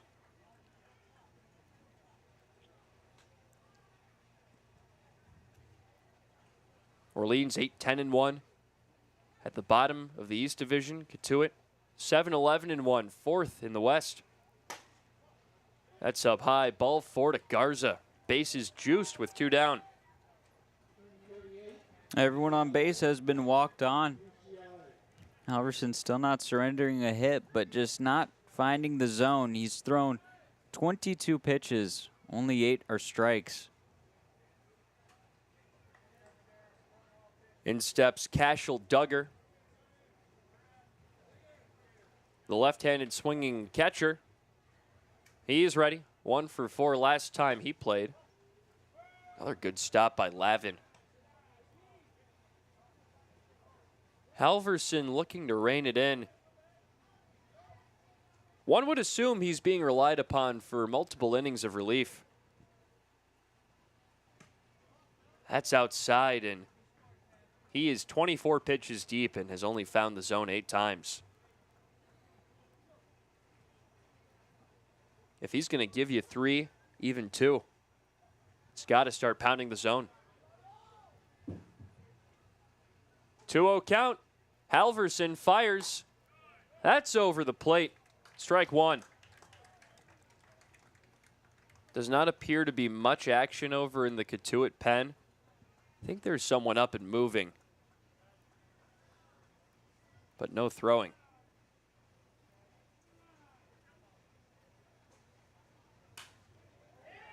Hit, soft liner out to center. Bogenpole plays it, and the bases are left juiced. Halverson gets out of it, stays 1-1 going into the bottom of the 5th, where I will give the reins to Chris Albright for the rest of this one.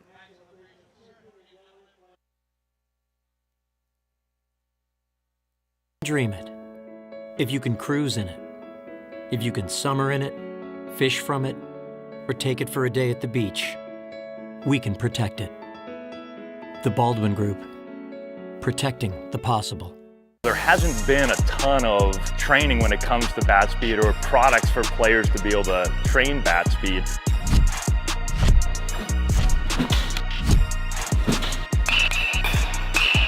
You can improve your bat speed and reach your goals working 10 to 15 minutes a day on this a couple of times a week. That's a no-brainer for every player.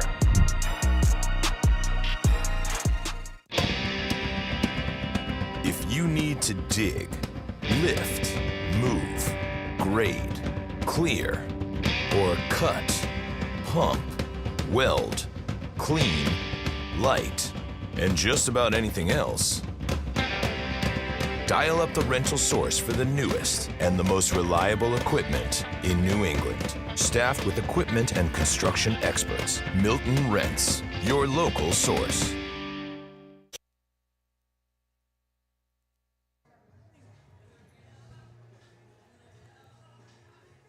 Back here at Lowell Park for this matchup between the Firebirds of Orleans and the Kettleers of Cotuit. An East-West Division matchup. I'm Chris Albright, joined alongside Connor Shue. It's the bottom of the 5th inning, tied up 1-1, and there's a new pitcher out on the mound for the Firebirds, a lefty from the bullpen, Cole Triba, 6 foot flat, 185. Out of Goleta, California. Guess what? He's another Big West name. Goes to UC Santa Barbara, a gaucho. And he has been dominant out of the pen this season for Kelly Nicholson's staff. A $1.80 for the ERA over 5 appearances, 10 innings of work, 2 earned runs allowed. He's walked 1, struck out 14. Not too bad. Triba has been incredible so far out of the pen, and I gotta say I'm a little surprised they didn't let Redmond ride for another frame. He was looking really strong, was getting hit around a little bit, didn't walk anybody, but they're trusting Triba here in the middle innings. It'll be Dean West, Camden Johnson, and Case Sanderson due up for the Kettleers. West today, he's 1 for 1. Could call it a controversial 1 for 1. His infield single, I mean, it drew ire from both dugouts. West thought he beat out the throw to first. The first base umpire, Sam Finn, called him out initially. Then Lauren Hibbs came out, had some conversation. The 3-man umpiring crew met again, then called him safe. And then Kelly Nicholson came out and said, well, hang on, why are we doing that? And then when the dust all settled, West was on first base and then got caught stealing. So it all ended in favor of the Firebirds at the end.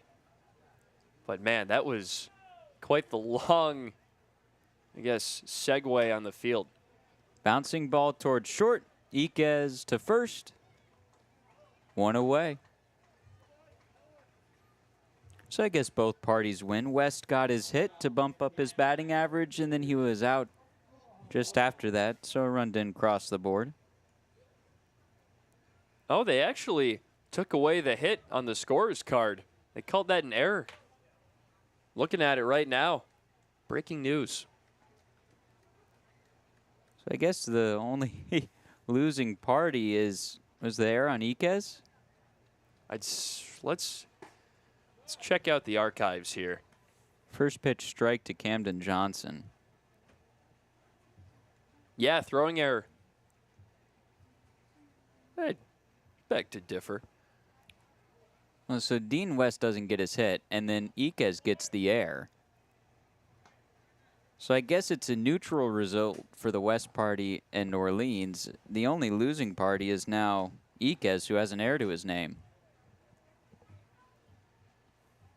1-1, 1 out. Johnson will take strike two.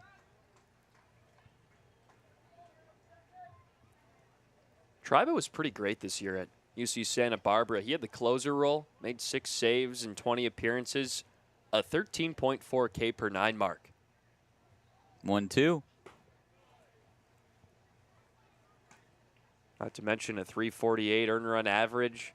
Did get hit around a little bit, 33 hits, but he was strong out of the pen and relied upon a lot for a solid Gaucho squad. Just his second season with the Gauchos.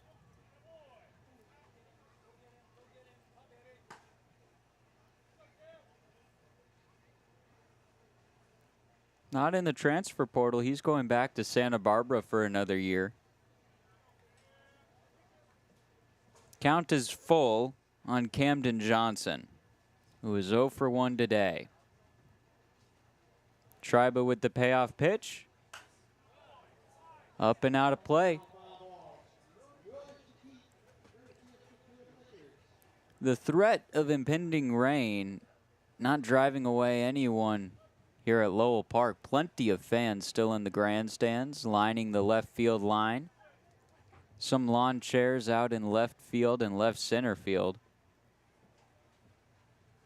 3-2. Cracked on the ground towards third. Garza with a great glove. Out number 2. Came in charging. Pulled out the shovel and scooped that one out of the ground. Incredible stop by Garza. Glove only. Who needs 2 hands? Not Alejandro Garza. The batter will be Case Sanderson. Infield will play the left-handed hitting Sanderson to pull. 3 guys to our rights of the second base bag. 0-1.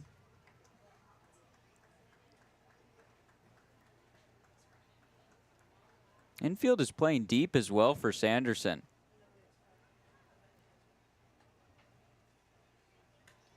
Ooh, that 0-1 buzzed the tower. Thought I heard contact, guess not, just brushed him back. Sanderson in the 2 games against Orleans so far, he's 0 for 3, but has 2 RBIs. One of which was a sacrifice fly, game 1 of the season, opening night. I was at Orleans. The sacrifice fly was in the 10th inning. Put Cotuit up by 1. Orleans scored 2 in the bottom of the 10th to walk off the Kettleers. 2-1 with 2 outs. Outside.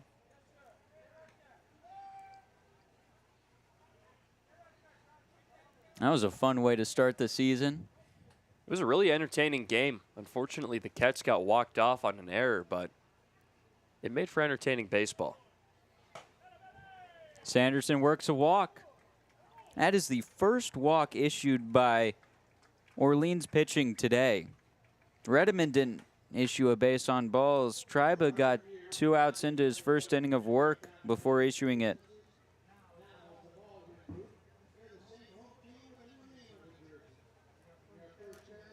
Up will step Luke Lavin. Well, meeting on the mound first, and then Lavin will step up. And I think they just want to check on Triba after he almost got Sanderson with that fastball and was having trouble spotting his breaking pitches against Sanderson.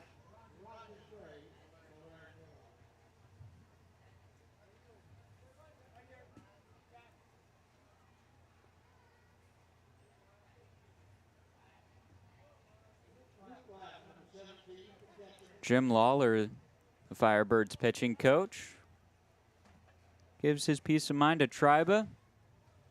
The first offering to Lavin, catches the outside corner. Lavin today 0 for 1. He struck out in the third.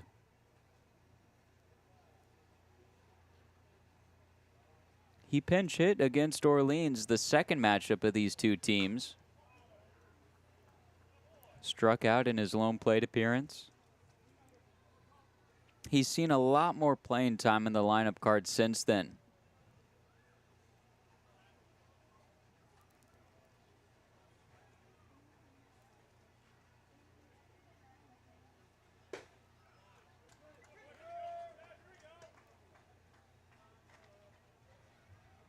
Sanderson on first.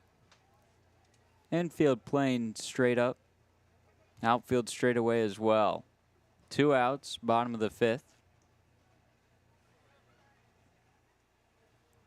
Triba to Lavin, swung on line drive, left field down for a base hit.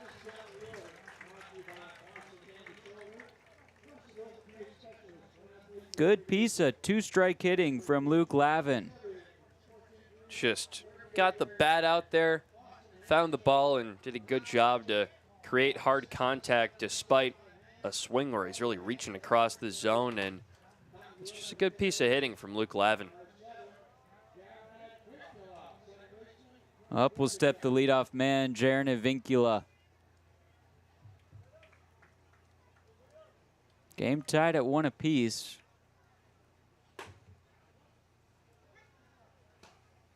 You don't want to prep for it because you don't want it to happen, but should a thunderstorm make its way to Cotuit,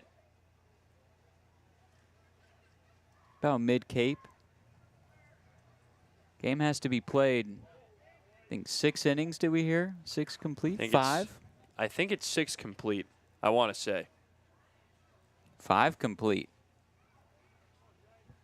So once this inning is finished, they can call it. 2 outs, 1-1 is the score in this one. Bouncing ball towards short, Iquez has it. And a Vincula bang play is called out. Cotuit strands a pair on the base paths. Score will remain 1-1. We'll kick it to the third member of our team, Brooke Kilgore. Well, you guys were just talking about thunderstorms. Ironically, one has just popped up over Providence and is headed towards Cotuit. It should land here around 7 to 7:30. And as you guys just mentioned, the league bylaws say that in the event of rain, 5 innings or 4.5 for the home team shall constitute a complete game. So the league, the umpires can call it right here tonight, but it looks like they're going to give it a little bit more of time, considering that thunderstorm is not projected to hit Cotuit until about 7. So about another 30 minutes of safety. Thank you, Brooke, doubling as our weather woman today. We'll take a quick break, be back here for the 6th inning on Cape League TV. When we see our patient, our philosophy is to not just take care of the isolated pathology or problem that they're here for. We look at the care of a patient as the whole patient, how they hold hands with a spouse or partner, how they engage with their children or grandchildren. These are important things in the equation of how we decide optimal treatment for patients, whether that's non-operative or operative intervention. Every patient gets treated as a family member or as a pro athlete in our mind. We provide concierge level of care. That's how we want it done for our own, and that's what we continue to do here in the greater Boston area. Here at the Mass State Lottery, we know there's no bigger win than the $1 billion we provide each year to support all 351 cities and towns in Massachusetts. Now that's how we all win. The Mass State Lottery. Welcome to the state of winning.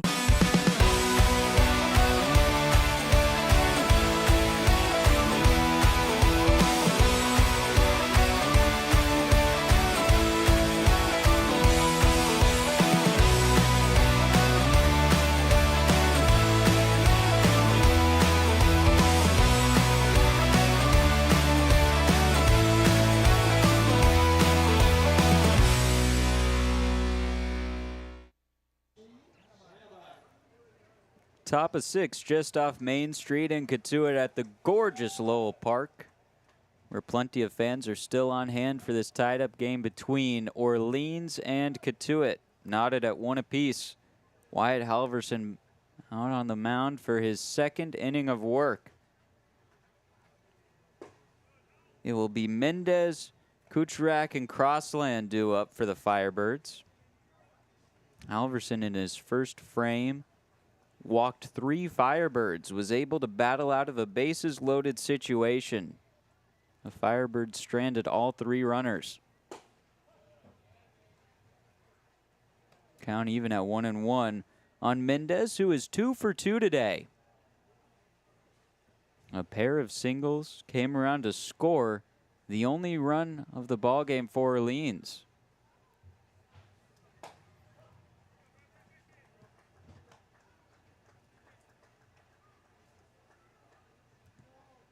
Mendez on the season hitting just around 200. This is his 10th game played for the Firebirds. Ground ball towards Farber at short. And in time for out number 1.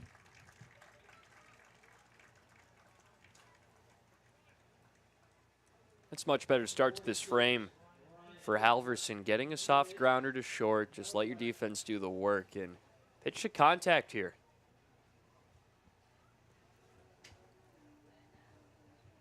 Kucherak up.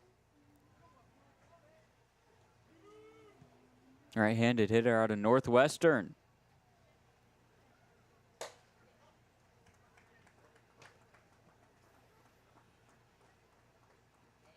Doing the designated hitter duties today for the Firebirds. 0 for 1, a walk and a strikeout.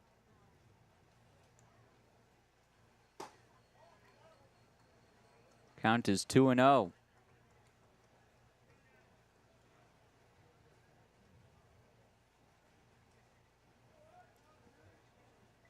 It's gotten a little bit warmer since first pitch. A lot more cloud cover.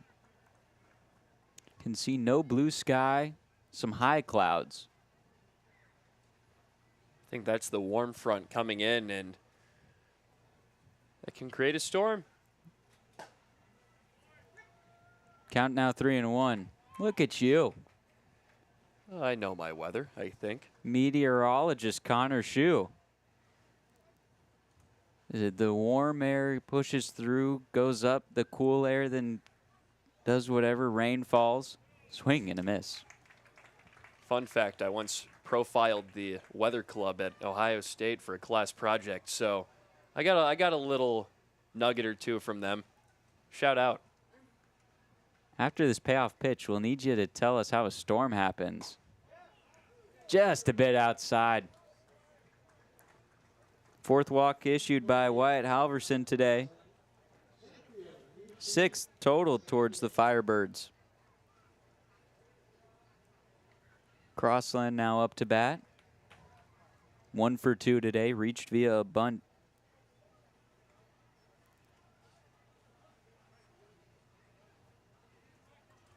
So is it the warm air that goes in circles?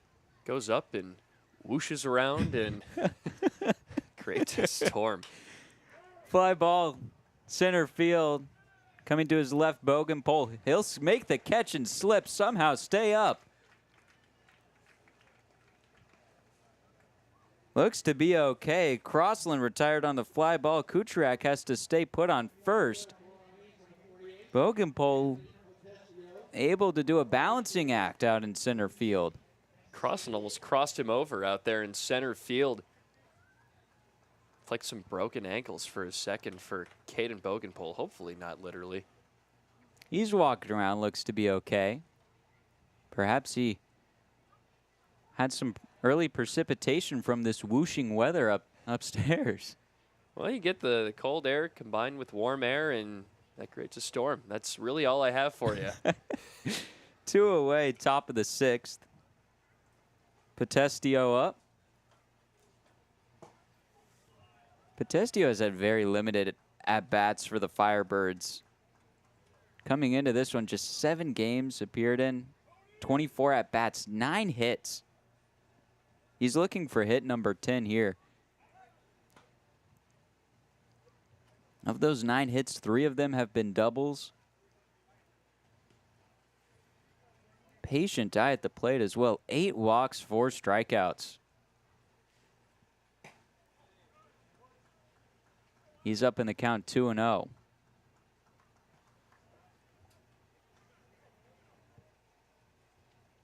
Kucherak on first. He's being kept honest by Sanderson. Infield playing deep up the middle. Outfield shaded to their lefts by a step or 2. The righty Halverson continuing to keep Kucherak close at first base. Caught the corner.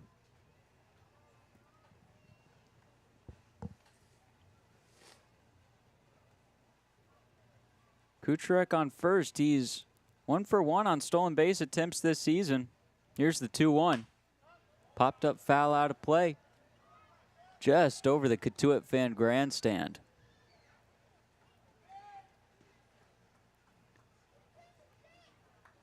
Scampering of kids from the grandstands trying to get that foul ball. Get a souvenir. 2-2, 2 outs. Deuce is wild on the scoreboard. And another pickoff attempt.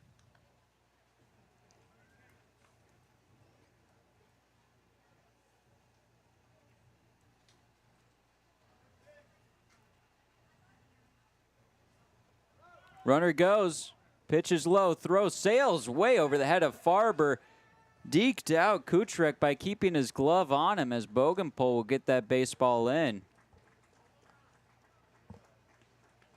Savvy veteran defense from Ryan Farber, making a bad situation and keeping it bad and not worse. You're not maximizing the issue.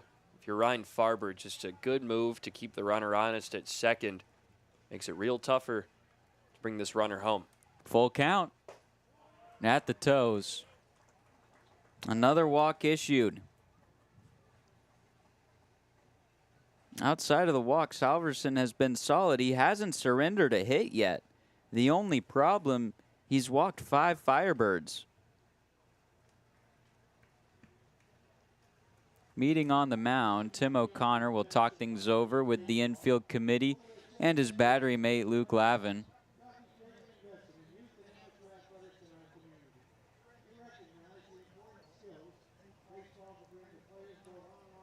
A couple of bullpen arms getting warmed up for Cotuit. And they'll be making a call to the bullpen. The end of the line for Wyatt Halverson. We'll take a quick break, tell you about the new pitcher when we return.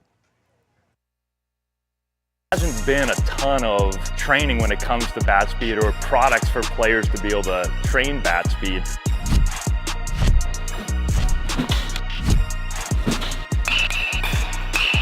You can improve your bat speed and reach your goals working 10 to 15 minutes a day on this a couple of times a week. That's a no-brainer for every player. If you can dream it, if you can cruise in it, if you can summer in it, fish from it, or take it for a day at the beach, we can protect it. The Baldwin Group, protecting the possible. When we see our patient, our philosophy is to not just take care of the isolated pathology or problem that they're here for. We look at the care of a patient as the whole patient, how they hold hands with a spouse or partner, how they engage with their children or grandchildren. These are important things in the equation of how we decide optimal treatment for patients, whether that's non-operative or operative intervention. Every patient gets treated as a family member or as a pro athlete in our mind. We provide concierge level of care. That's how we want it done for our own, and that's what we continue to do here in the greater Boston area.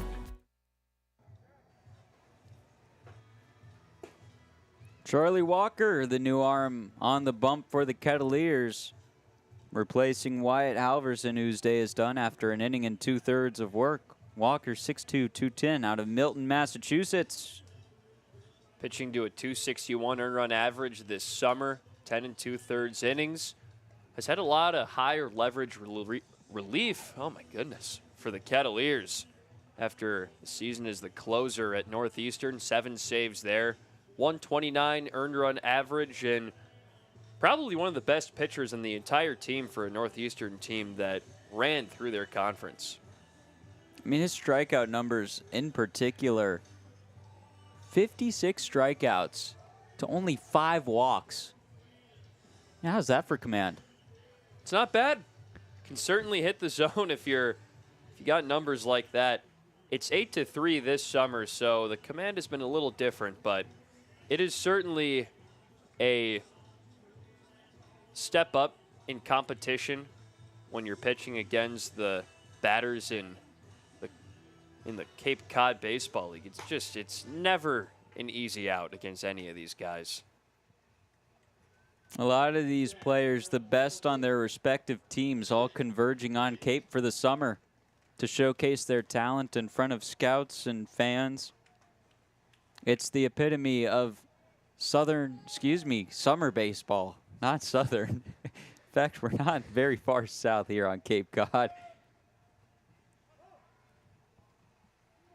First batter Walker will be facing is Michael O'Shaughnessy with runners on first and second, 2 outs, top of the 6th. Walker's first pitch is fouled away.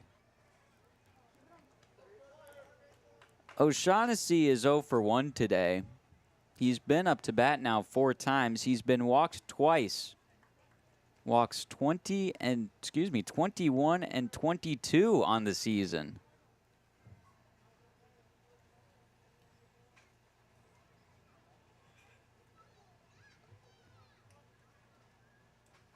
Count now looks to be still on 1.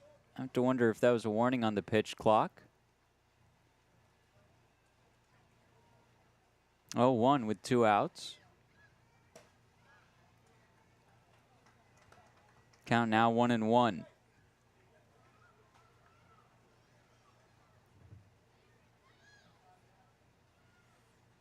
O'Shaughnessy leads the Firebirds in runs by a hefty margin.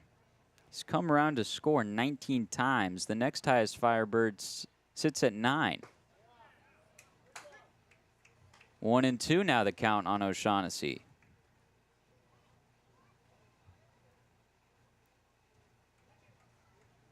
His lone home run on the season came against Cotuit. Walker on the mound looking to avoid that. The 1-2 with 2 outs. Swing and a miss. Charlie Walker comes into the game. Leaves 2 stranded for the Firebirds. We'll head to the bottom of the 6th. Game still tied at 1 on Cape League TV.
towards short. Gloved by Iquez and in time to retire Bogenpole. Just smashed one over the shortstop, but Iquez is real sure-handed over there, made the play real easily. Up will step Ryan Farber. He's a switch hitter. He'll be batting from the right side of the plate. The amount of lefties that are on Cotuit's lineup, you would be expecting to see a lot of 4-3 putouts, maybe even some 3 unassisted. You look at the scorecard, there are a lot of 6-3 groundouts, 5-3 groundouts, all from left-handed hitters. They love putting it the opposite way. A lot of these hitters just know how to push the ball more so than pull. That ball is pushed into right field by Ryan Farber. The opposite field works for the righty. Farber can hit it to all fields no matter what side of the plate he's on. That's what makes him so valuable in the box, and he's still hitting over 300 this summer. He's 2 for 3 on the day. When he singled in the 4th, he was caught stealing. Wiggins getting signs from Cotuit's third base dugout. Nick Melton, the first base coach for Cotuit, talking things over with Ryan Farber, who has a 2-stride lead. The first pitch to Wiggins, strike 1.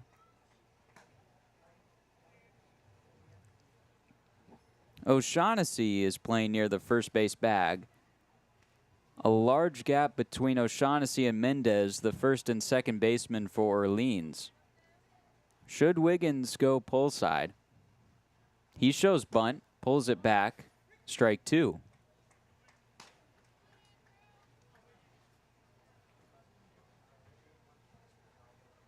Corner outfielders playing closer towards the lines. The center fielder Crossland behind second base. Big gaps in the power alleys. The 0-2.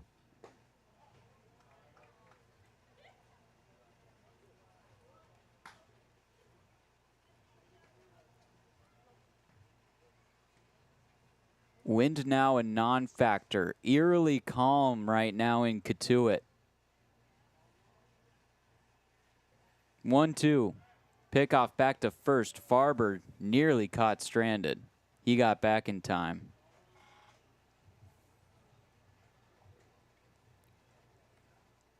1-1 ball game. Orleans 1 run on 4 hits. Cotuit 1 run on 5 hits. Here's the 1-2. Wiggins called out on strikes. It's a good pitch from Triba. Pulled the string on the breaking ball, and it just clipped the bottom part of the zone.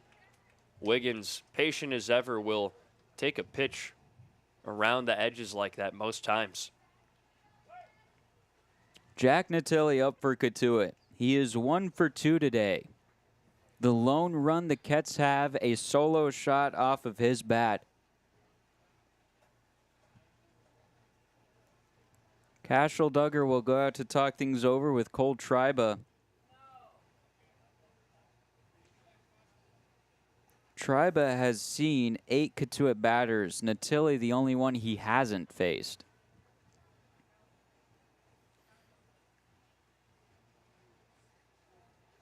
Duggar gives him the scouting report from today's game.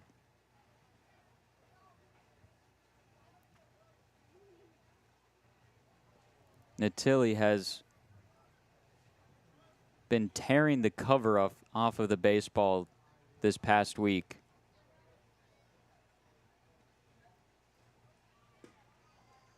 He takes a first pitch ball. Natilli, in his last 4 games, he's 5 for 13. I should probably include today's game. 6 for 14. Ripped in the air towards left field. Going back, Lavy, he leaps and it's off the wall. Farber chugging for third. He's getting the wave home. The throw will be to home, and it will beat Farber by about 3 steps.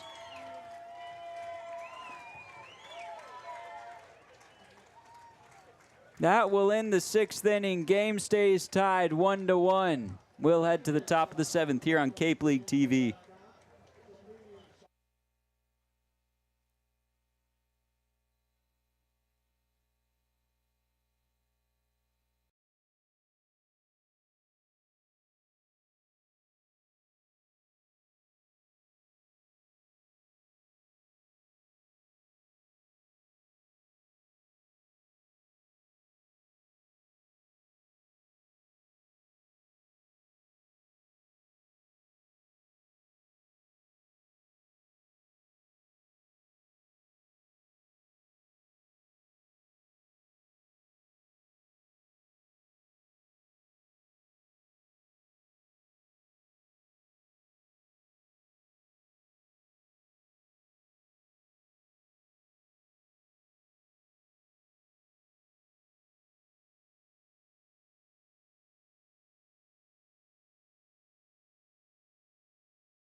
it's been more of a pitcher's duel than everything, but we've seen the ball get hit pretty hard, like we saw at the end of the bottom half of the 6th inning. Jack Natilli scorched one off the left field wall, but Ryan Farber got hosed trying to go home.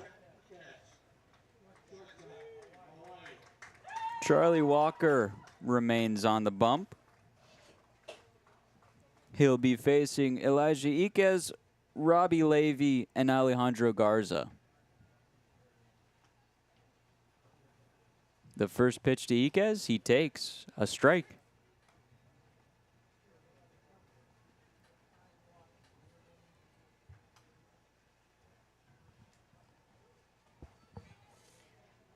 Iquez today, he's 0 for 3. Ripped in the air into left field, down for a base hit. A leadoff single for Elijah Iquez. He's hitless no more.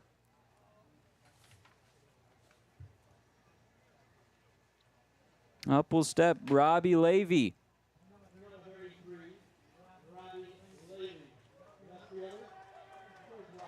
I mean, just like Jack Natilli for Cotuit, Robbie Levy has been the same for Orleans.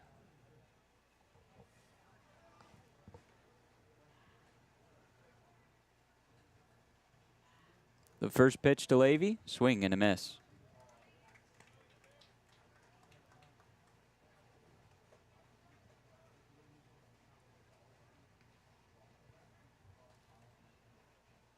Levy with 8 hits in the past week. Over 5 games, the 0-1. Swing and a miss again. Walker painting the outside part of the zone.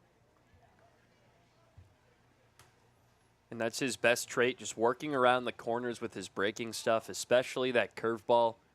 It's been one of the better out pitches in all of the Cape this summer. 0-2 on Levy. Walker delivers.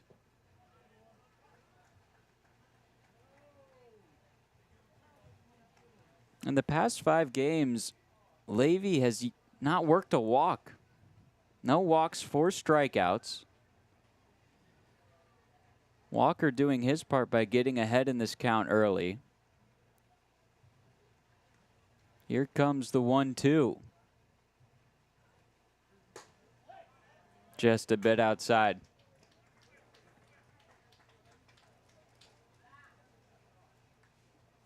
Outfield straight away. Middle infield playing deep. Sanderson keeping Iquez close at first. Here's the 2-2. Swing and a miss. Second strikeout of the evening for Charlie Walker. He allowed that lone hit at the top of this inning, but other than that, he has been nails out of the pen.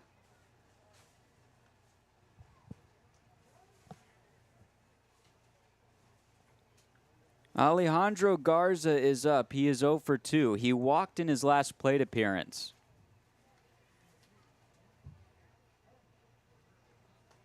Swung on, fly ball towards right field. Going back Wiggins, he has it measured and will make the catch.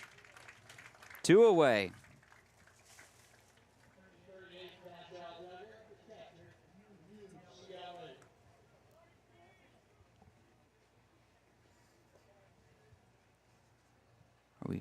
We've been brought a bag of goodies. Are we supposed to pick one or pick multiple? Okay. We'll pick plenty. Thank you. Oh, we're ready. In case we need to batten down the hatches with a severe thunderstorm, we'll have sustenance. Runner goes, throw down to second on a hop to Farber. It was right there. Iquez is safe. We will now be nourished. Thank you.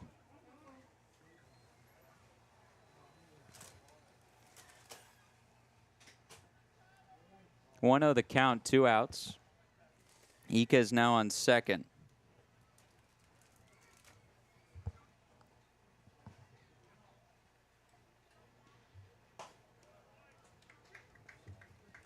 Where were you when the broadcast team got the Lance Nicot sandwich cookies?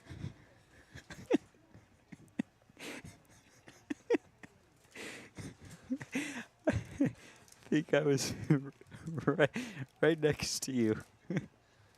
1-1.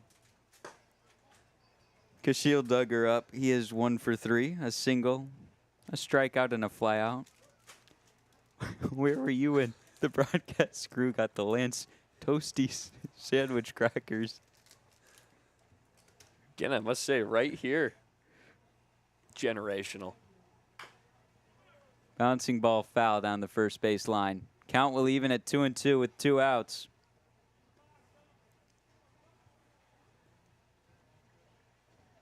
Walker came into this game with 2 on, 2 out, able to get a strikeout swinging to end the 6th.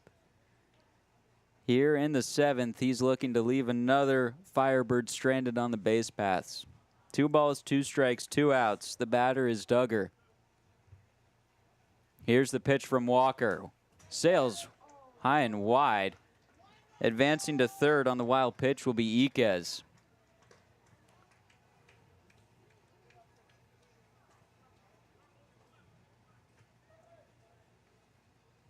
Go ahead, run 90 feet away for Orleans.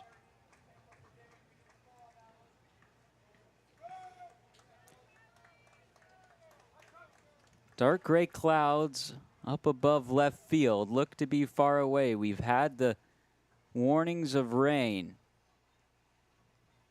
Full count, 2 outs. Payoff pitch. Check swing. Did he go? No, he didn't.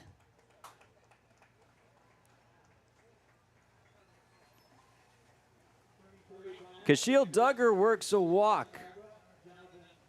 Beautiful working of the count from Duggar. That pitch stayed ever so slightly above the strike zone. A really tough take from Duggar. That was borderline.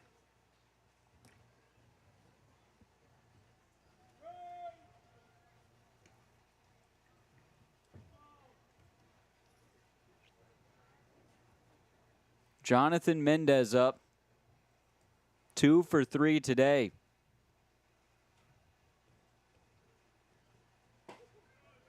Takes a first pitch ball.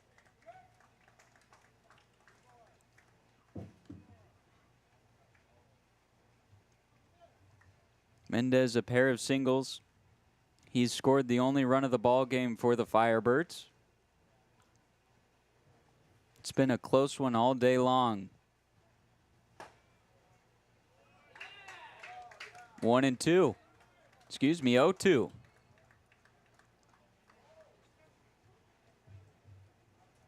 Middle infield playing deep, corner infielders playing near their bags. Runners on the corners for the Firebirds. Tied game here with 2 outs in the top of the 7th. The 0-2 from Walker.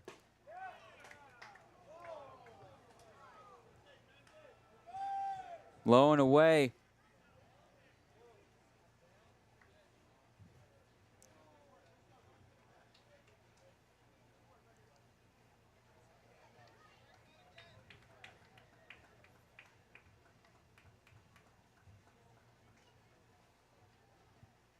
One, 2 from Walker. He'll take a step off.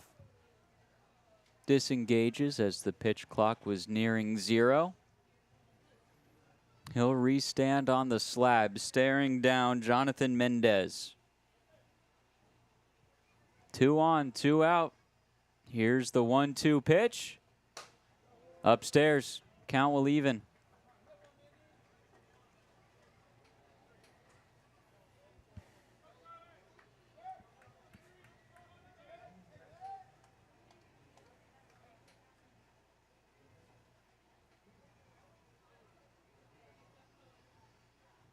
Two. Swung on center field, sinking fast, but Avincula's there to make the grab about 4 steps into center field. A run-saving catch from Jaron Avincula. We'll head to the bottom of the 7th. Stretch time here at Lowell Park. This is Cape League Baseball on Cape League TV.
the majority of it, Cotuit's been successful.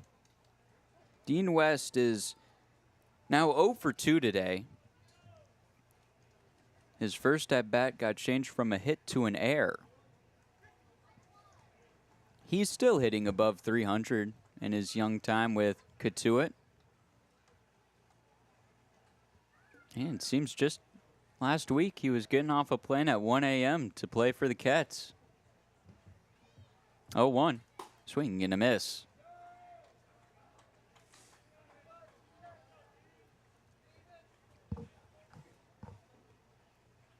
Cole Triba's line finishes for Orleans. 2 innings pitched, 3 hits allowed, no runs, 1 walk, 1 strikeout. Both he and Redeman aligned 3 hits apiece. The 0-2's fouled back to the screen. Near the quadrant in front of us.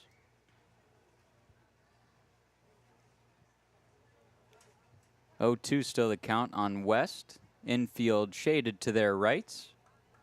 Shortstop Iquez playing deep in the pocket. Here's the 0-2. You know, we've become so desensitized to the foul ball because we've been blocked by fencing up here in the booth. And, I mean, no matter where we go, we're blocked by fencing when calling a ball game. I wonder if it's going to get to the point where soon I just won't react even if there is a fence or no fence. It might happen, and it can happen. We heard from our friends in Brewster. They got hit by one. Oh, count is now 2-2. Max Gifford he was on the call when that happened, wasn't he? And it dropped right in front of him on the table. Had no clue it was coming. His partner, Sam Reese, did not dive out to catch the baseball. 2-2. Check swing. Doesn't matter. Called strike 3 on Dean West. Second strikeout. First strikeout for Oshinsky. And that was his game at Brown. He pitched to the tune of a 6.06 ERA, but punched a lot of tickets. 26 Ks or 27 Ks in 16 1/3. That was good for a 15 strikeouts per 9. Impressive numbers from Oshinsky. He'll be facing Camden Johnson. First pitch strike to Johnson. Who is 0 for 2 today?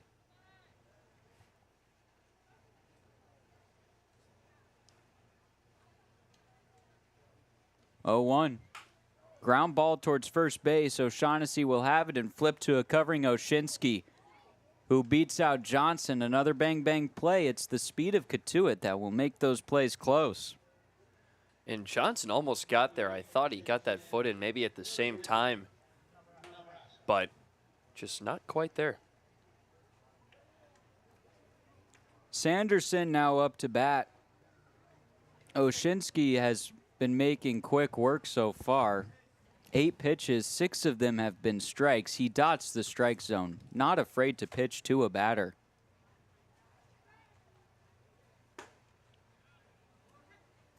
Another strike.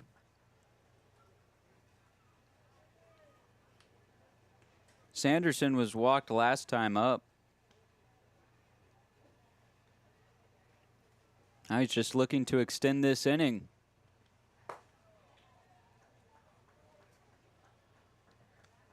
Luke Lavin, the 9-hole hitters on deck.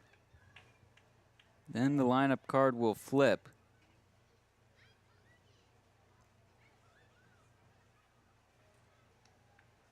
One and one with 2 outs. Here's the pitch. Swung on and popped up foul down the left field line and out of play.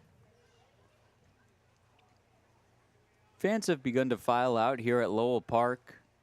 Grandstands about half as full as they once were on the third base side. A lot less lawn chairs out in left field. A couple groups still out there. Here's the 1-2. Ground ball, third base line. It's fair. Backhanded by Garza, and the throw won't be in time. A single down the line for Sanderson.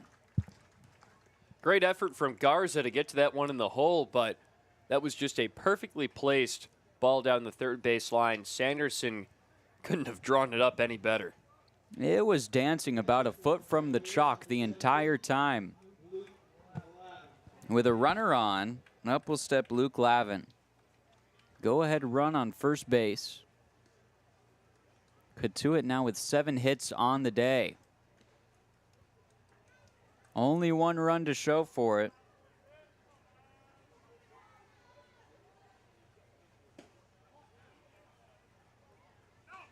Check swing, Lavin didn't go around. The catcher, Duggar, motioned down to the third base line, asking for the call from the third base umpire, Glenn Stewart, but he's playing to our right of the second base bag in between first and second.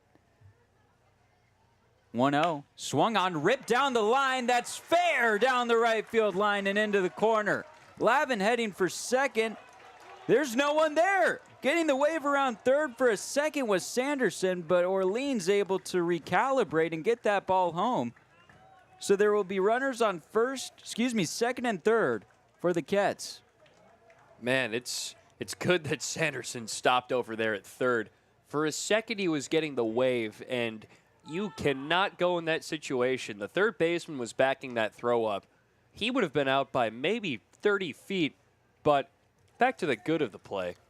Luke Lavin smashed that one down the right field line. We've seen him put some hard contact on the ball.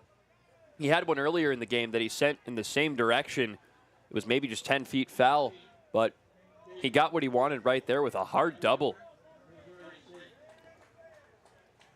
Jaron Advincula was just intentionally walked for Caden Bogenpole. Caden Bogenpole,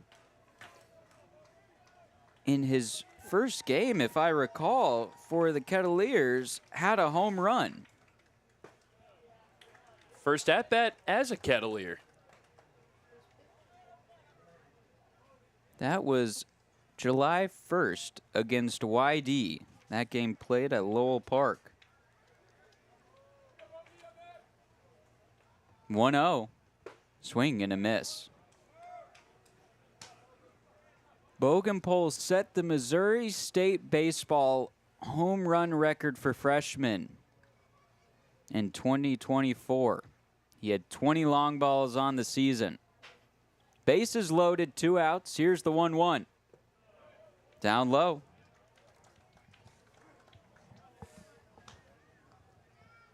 You're kind of forced to pitch to Bogenpole here.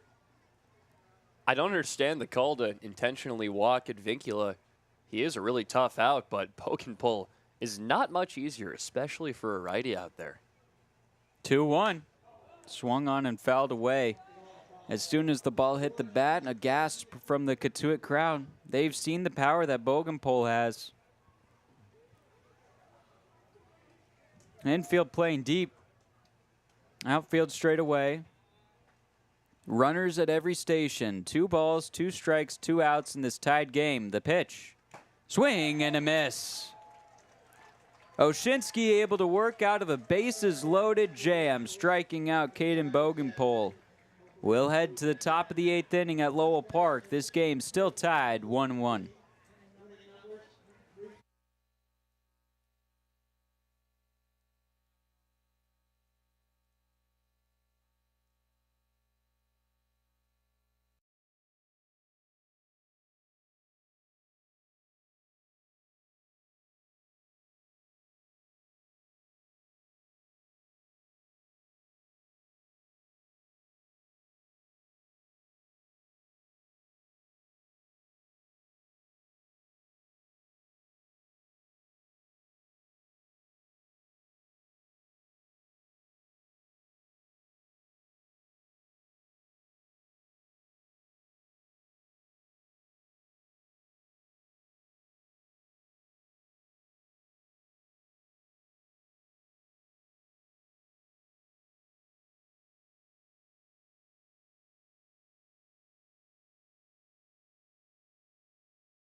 Kettleers in this 1-1 ball game. Getting the nod is Tyler Albanese.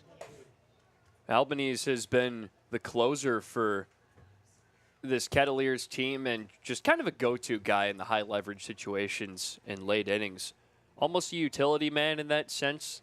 They've liked to go to him for 2 innings pretty often, so there's a good chance he comes out for the 9th as well, so long as he pitches well here. It will be Ryan Kucherak, Michael Crossland, and Anthony Potestio up for the Firebirds, barring any pinch hitters. Big gap up the middle. 91 miles per hour off the arm of Albanese for ball 1.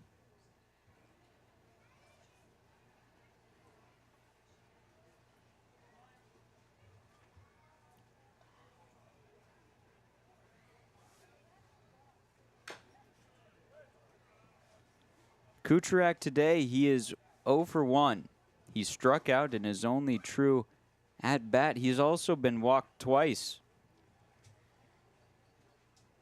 He was walked in the 3rd inning and then walked in the 6th.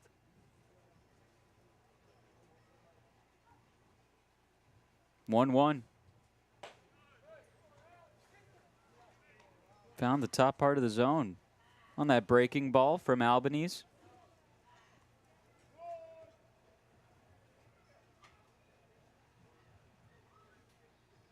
The San Jose State Spartan up on the mound. This is his 7th appearance this season in a Kettleers uniform. The 1-2. Popped up.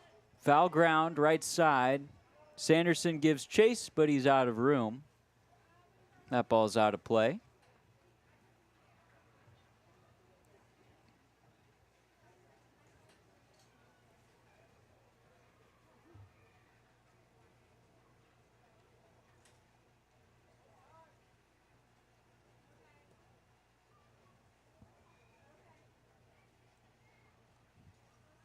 Albanese 7 strikeouts, 5 walks on the summer.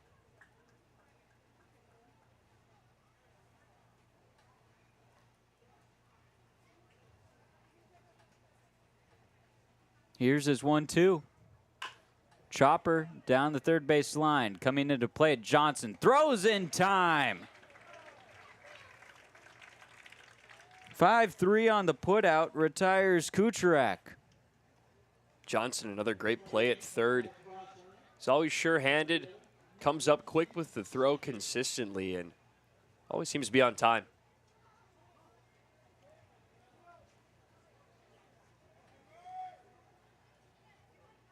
Crossland up, top of the 8th. Can see some sun peeking through. I'm seeing sunlight on the trees in the outfield. We've avoided rain for now.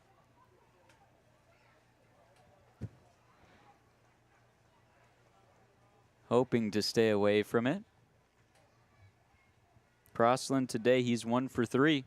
He reached safely with a bunt. The 0-1. Outside.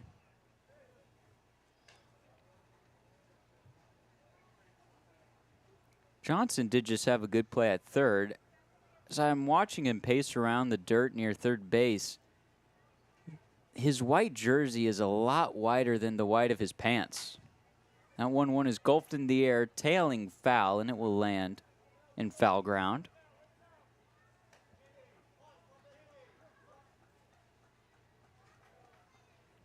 I mean, I feel like he probably either that has to be either New Jersey or he just used a lot of bleach to clean his jersey, but not his pants. Am I crazy? I mean, it's just a very interesting thing to notice, I guess. There's a 1-2 with 1 out. Swing and a miss. Big Al with his first strikeout of the night. Just keeping it on the outside of the plate to right-handed batters. That's usually how he gets most of his swing and a miss. And he got it right there against Crossland. The lineup card now flipped to Anthony Potestio, who has been swinging a dangerous bat this summer for the Firebirds. The first pitch to him, he takes. Potestio 0 for 1 today. He's worked 2 walks and has a sacrifice fly. Hitting .360, bit overinflated with his short time with the Firebirds. The 1-0, swing and a miss.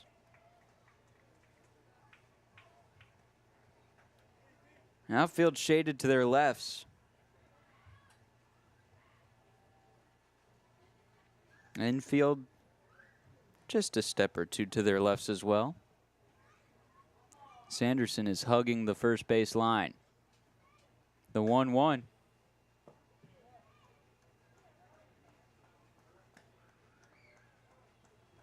A lot more light beginning to peek through these clouds.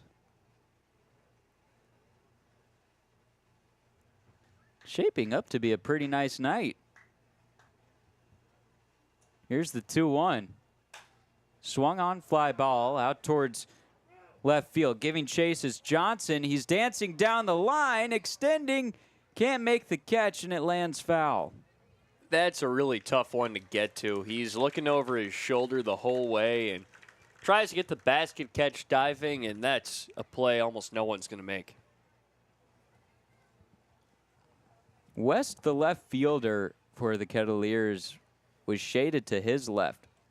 A lot of green grass and free real estate in left field. Count is 2-2 with 2 outs. Potestio trying to extend this inning for Orleans. It's a tied up game. Night falling fast in Cotuit. The 2-2 from Albanese. Just a bit upstairs.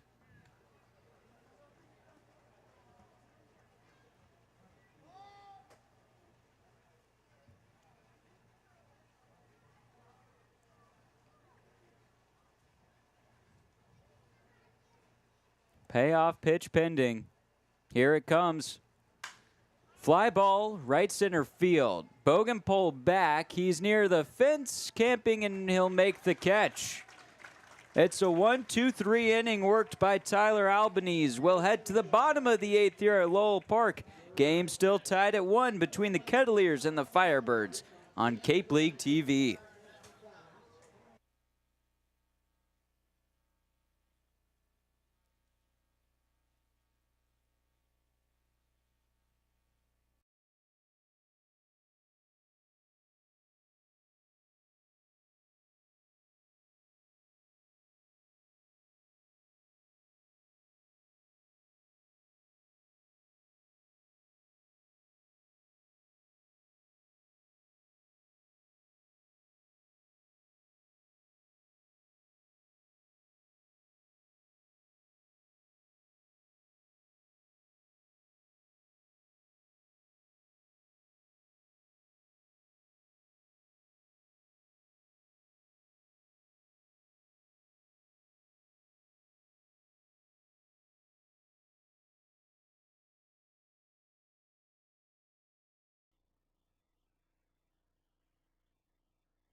Home half of the 8th at Lowell Park.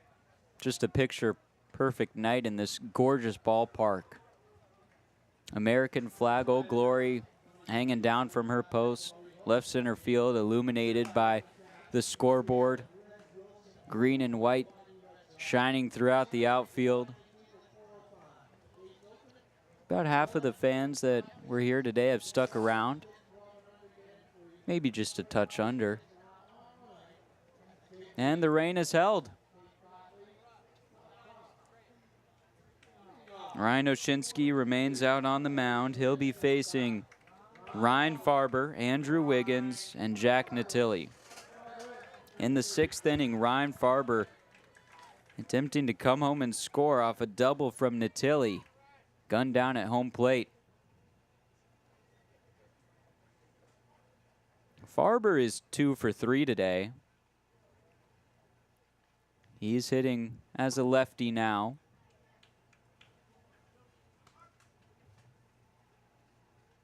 A defensive substitution for the Firebirds. Javar Williams out in center, replacing Michael Crossland. That change will be reflected in the lineup card as well. Ground ball, right side. Iquez has it, and will throw in time to retire Farber.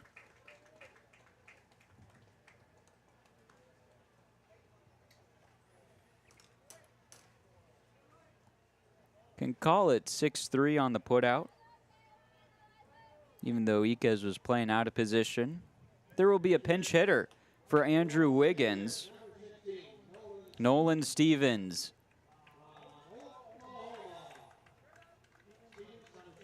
Just wrapped up his year at Mississippi State. He's transferring to OU. The future Sooner. 13 hits on the summer and 54 at-bats. Hitting at a .241 clip. Only has one extra base hit, and it was a home run.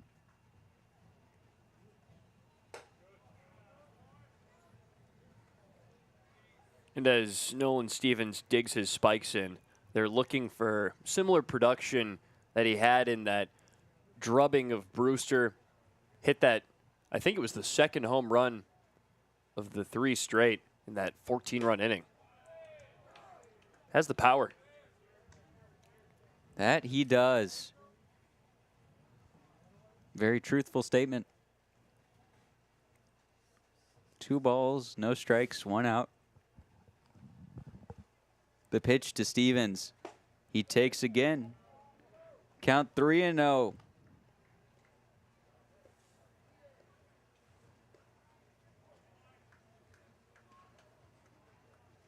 Big gaps in the power alleys again in the Orleans outfield. Big gap up the middle. 3-0. Stevens takes. It's a get-me-over fastball. Great hitters count now for Stevens.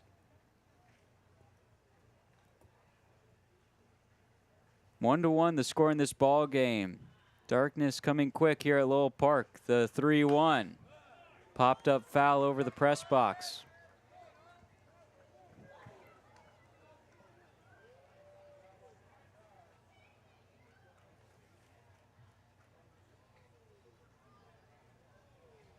Stevens will take a breath. Dig back in.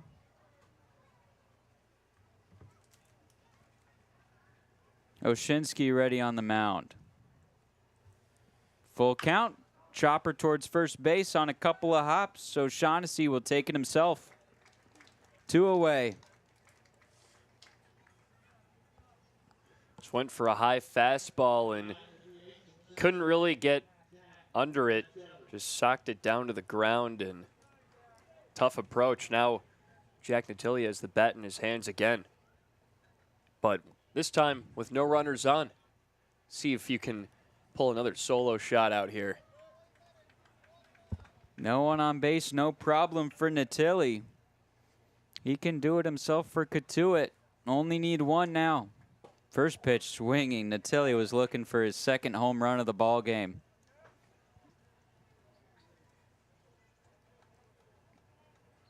Natili is 2 for 3 today, a home run and a double.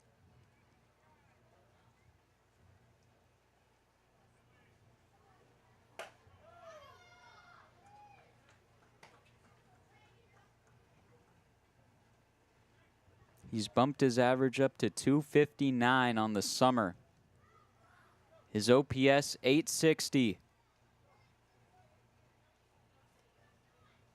1-1. Inside.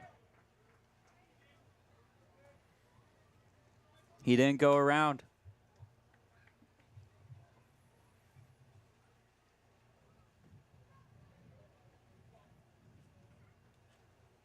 Absolutely no wind on a humid night here on Cape. Just south of Barnstable, the 2-1 swing and a miss.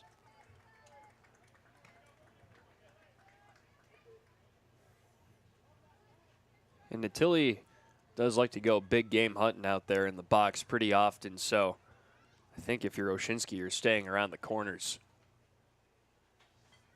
2-2 with 2 outs.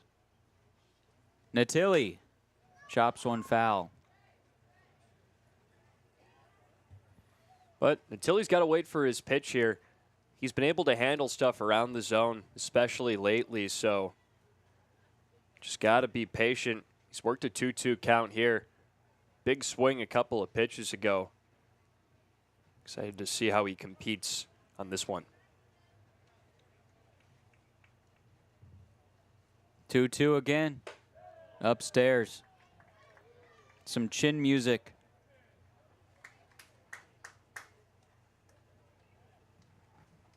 Natili's solo home run. Got Cotuit to a 1-0 lead. Looking to help the Kets take the lead again. Payoff pitch to Natili. Chops one down the third base line, but it went off his foot.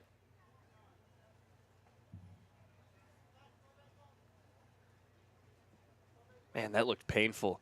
He had to stand himself up with his bat. It looks like he's taking some weight off.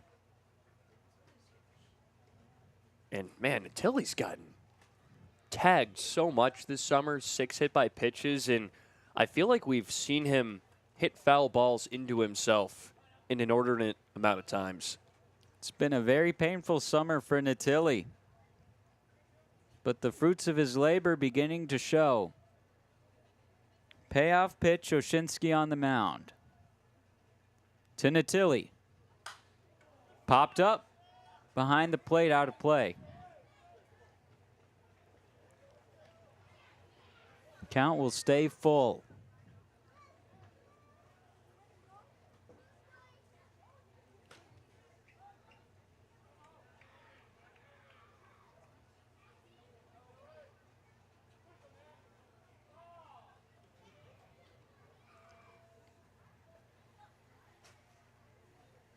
Full count offering on its way. Swung on to straightaway center field. Going back Williams. He's out of room. Natili for the second time today.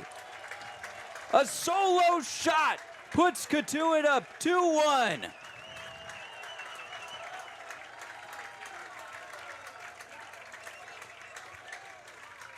He did everything you wanted. He worked a long count. Got it all the way to the 9th pitch. Saw one middle cut, a fastball, and just yanked it over that center field fence. Jack Natili's on fire. Jack Natili is unconscious right now.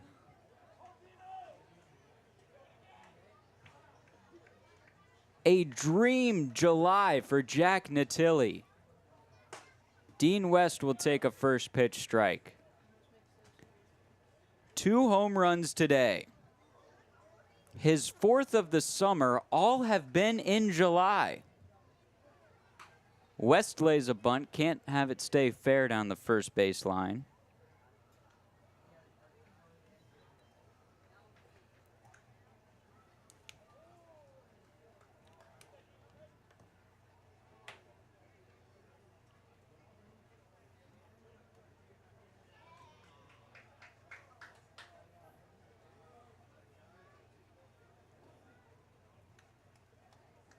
Oh, 2. And that plunks Dean West. Bat flipped back towards the dugout. He earned the first 90 the painful way. Now Oshinsky's starting to lose the control a little bit. See him scuffling after he got those first 2 outs rather quickly. Jack Natili and Dean West doing work to wear Oshinsky down.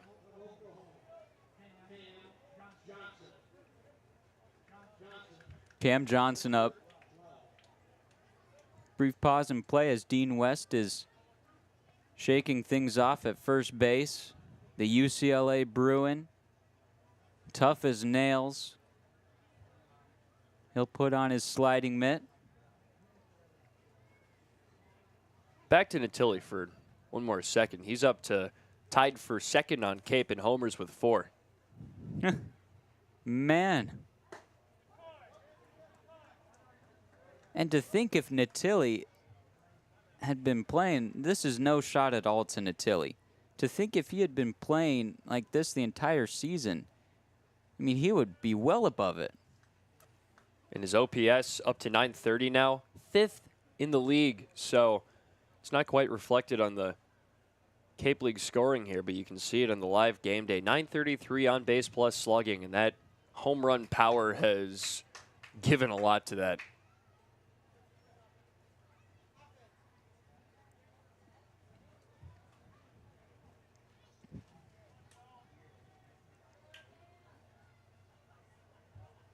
Oh, and 1 with 2 outs to Johnson. West is on first. Infield and outfield straight away for the Firebirds. 7:45 local time. 2 hours and 45 minutes past first pitch. Darkness continuing to creep here in Cotuit. No lights at Lowell Park, so we play until it goes dark.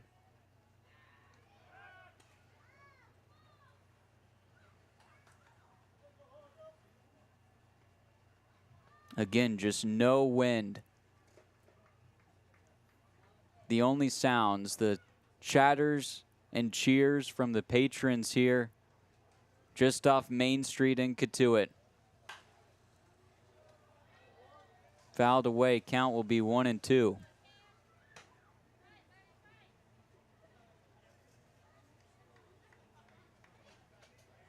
Cotuit, who has had such an offensive outburst the past week and a half, being stifled today. The only Ket with success, Jack Natilli. West goes, throw down to second. In time, tag caught West. That will end the 8th inning. Jack Natilli trying to play hero. He had a solo shot. Cotuit now up 2-1 as we head to the 9th inning.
Popped up to shallow left field. West calls off Farber, and he'll make the catch.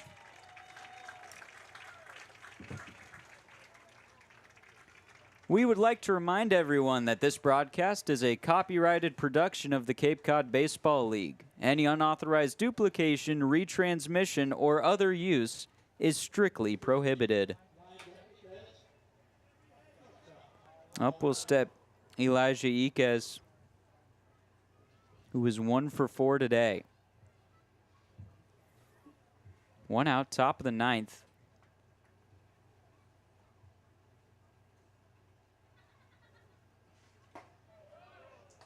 A first pitch strike. And it's been a game where pitchers have done their jobs for both squads. It really has, especially on the Cotuit side. Manka working through a bit of a jam here and there. Wyatt Halverson walking 5, but surrendering no runs. That was pretty incredible work on the Kettleers side. And Logan Redmond spun a nice start. Cole Triba was really good out of the pen as well. And Oshinsky got hit with that solo shot last frame, but other than that, he was really good as well.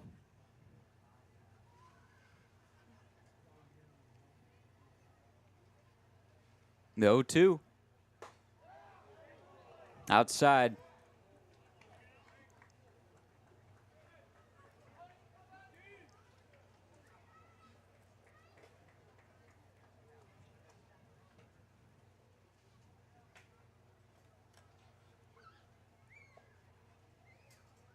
Iquez, the batter, ready. The 1-2 offering. Outside again.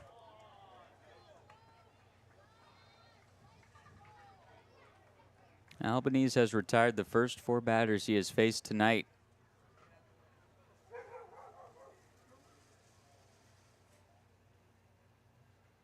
Two. Called strike 3 on the inside part of the zone. Nasty pitch from Albanese.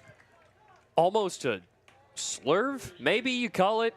Just started in the batter's box with Iquez and ended right on that bottom inside corner. Just a perfect spot from Albanese. Tyler Albanese, the young gun out of Redlands, California, wrapped up his freshman season at San Jose State.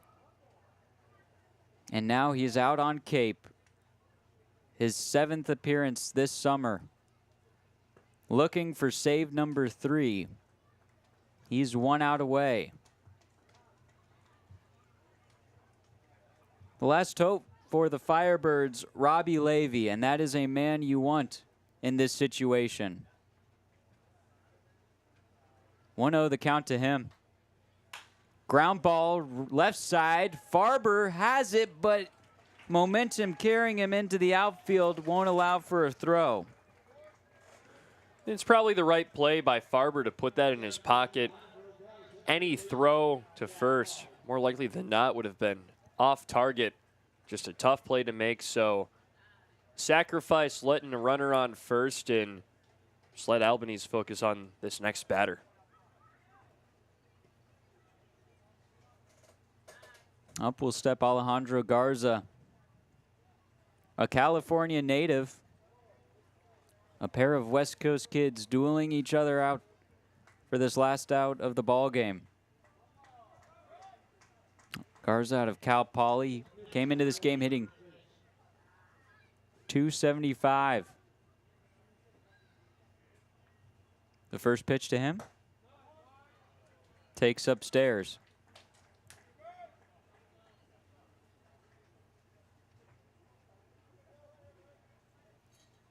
Garza second on the Firebirds in RBIs with 11. Tying run is at first. Count even at 1-1. Pinch runner in this game at first now. Luke Nixon coming in for Levy.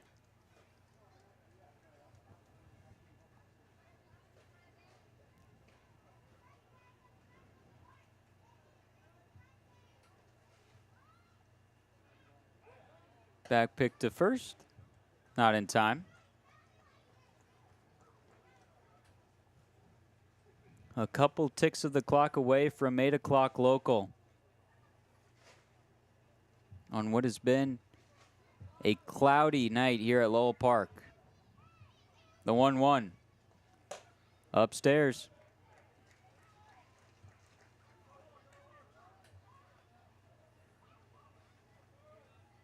Few hundred fans sticking this one out.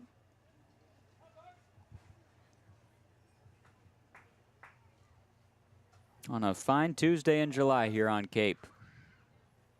2-1, runner goes. It's a strike, throw down to second. Not in time. Tying run in scoring position for the Firebirds. Down to their last strike.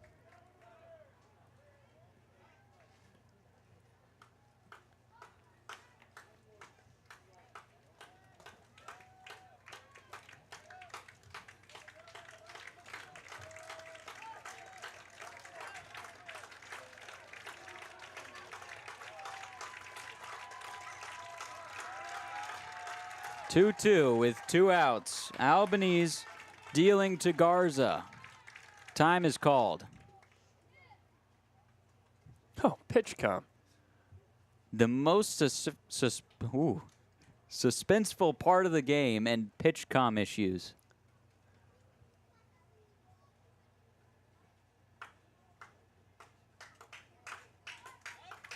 We'll try this again.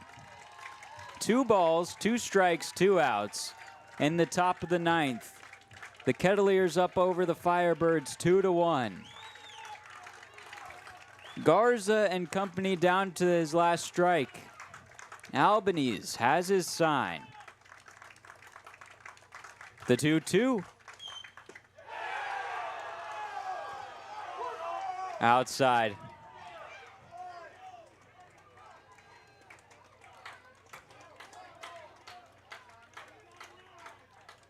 Go-ahead run at the plate, tying run at second base.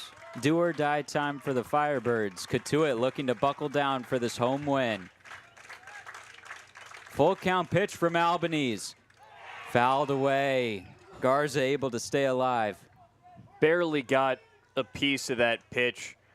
Just tapped it into the dirt, and Garza doing his absolute best to stay alive. A tough take on the outer edge on the pitch before that, too. Kets fans clapping. Full count pitch again. The 3-2. Ripped on the ground into left field. Getting the wave around third is Levy. Throw home. Won't be in time. Tie ball game.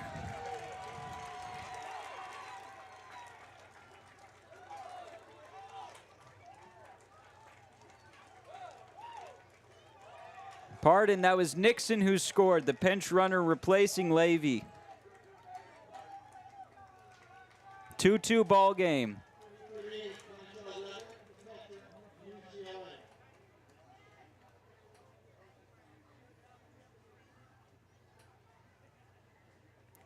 It's tough stuff there. Middle cut pitch. Garza saw it all the way. Laced it into left field, and that's just good hitting from Garza, and Albanese clearly not pleased on the mound. Just missed one. The Firebirds down to their last strike. Able to tie up this ball game.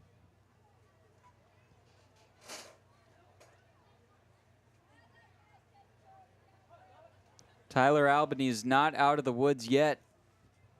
Go-ahead run stands on second base.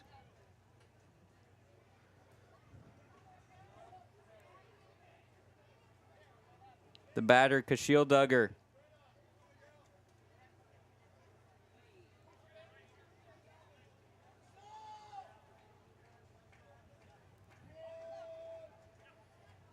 Duggar 1 for 3 today. Takes the first pitch ball. He worked to walk his last plate appearance. That was back in the 7th inning. 2 outs, top of the 9th. It's been a back and forth ball game all afternoon. The 1-0. Count even.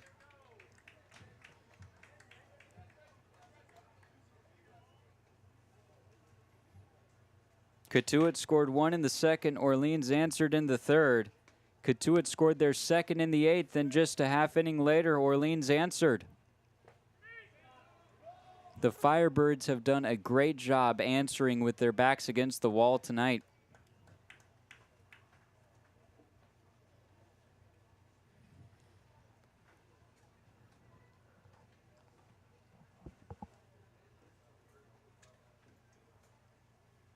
Two-one with 2 outs.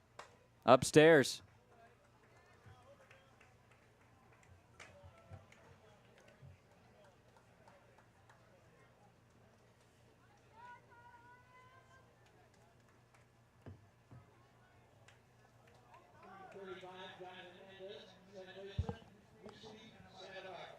Is that just an intentional walk?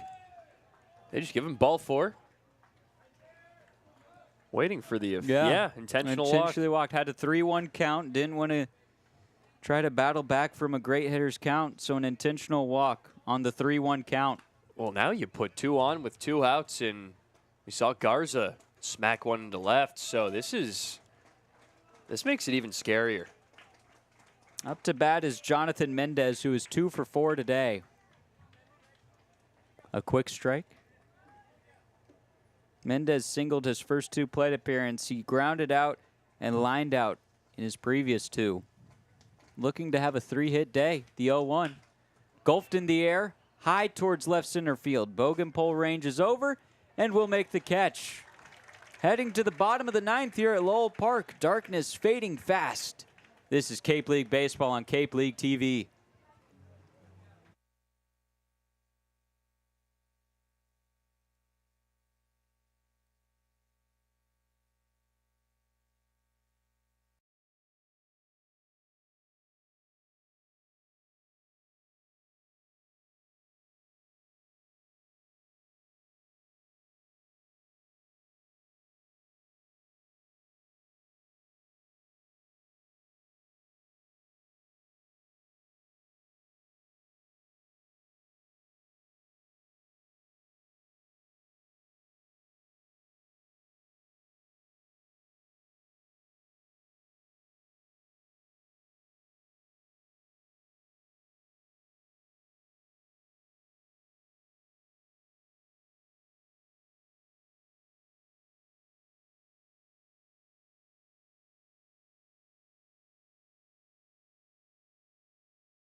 For the Firebirds, Steele Murdoch, 6'2" righty.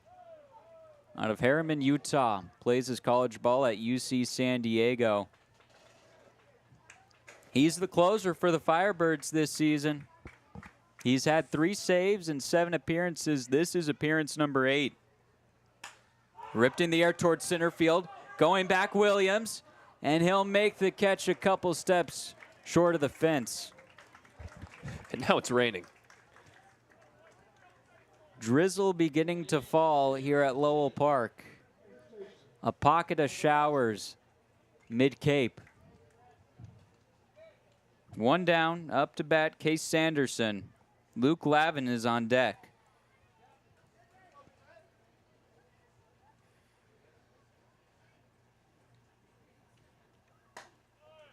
Sanderson takes a first pitch ball.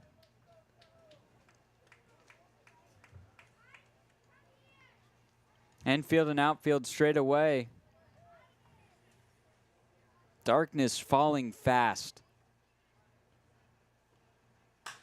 Belted towards left center field. Levy going back, and he'll make the catch short of the wall. Couple deep flyouts, man. Wow. maybe 10 more feet on either of those, and those are over the fence, and this game is over. Luke Lavin up.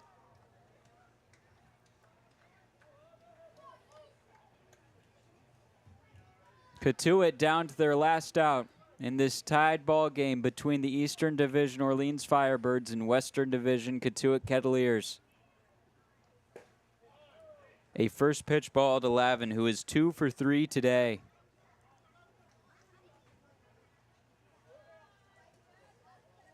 Seven hits on the season for the Mission Viejo, California native. Cut on and missed. Lavin still looking for his first extra base hit of this season. The Stanford Cardinal digs in, ready for the 1-1 from Murdoch.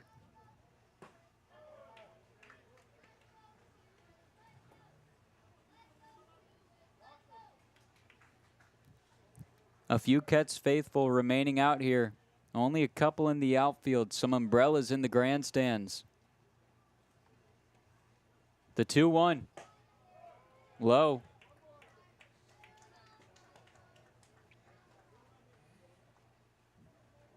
Beautiful shades of blue, purple, pink, and white up in the sky.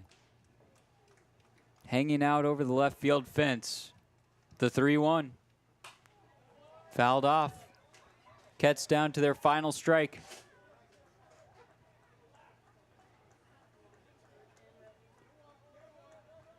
Vincula's on deck. Should Luke Lavin get on base? Murdoch set at the belt. Payoff pitch. Swing and a miss. That's ball game. 2-2 tie here between the Kets and the Firebirds. Kettleers moved to 7-11-2. The Firebirds to 8-10-2.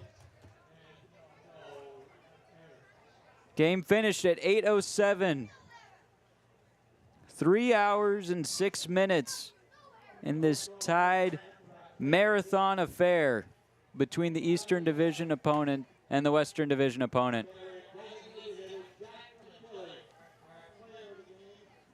And you thought the Kettleers had that one. Albanese had Garza down to his last strike, but just couldn't quite get him out through a middle cut pitch, and he sent that one into left field to score a run, and it's just not the ideal way you want to see this one end. Then it turns into a tie. Kets go down 1-2-3 to end it.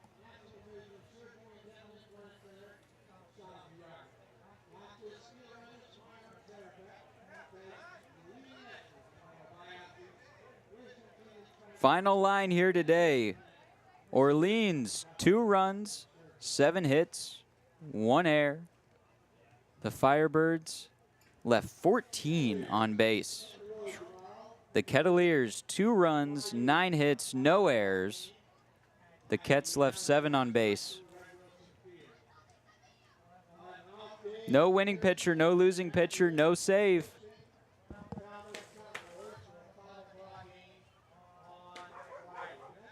And thus wraps up the ball game at Lowell Park.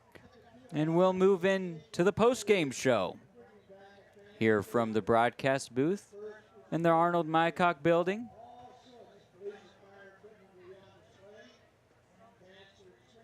I don't even know where you start with this one. It's a pitching duel that turned into a real close one late, and saw some heroics from the Kets offense early, but just couldn't quite do enough.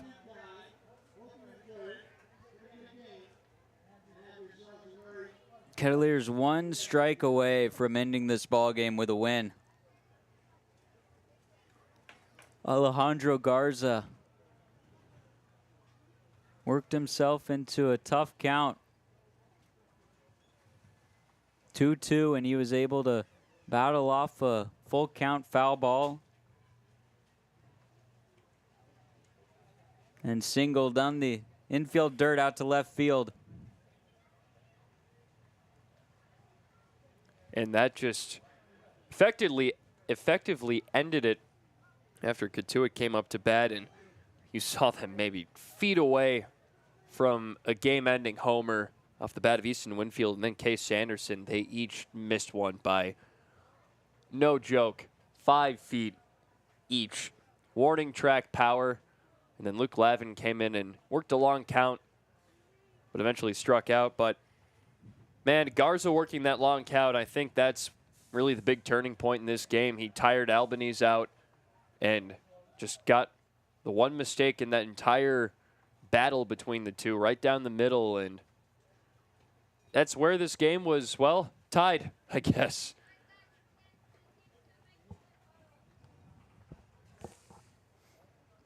Some good to take away from this one for Cotuit.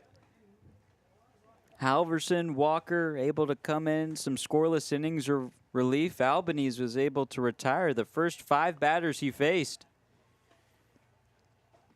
Bullpen continues to be solid for Cotuit. On the offensive side, Jack Natilli, 2 homers and a double.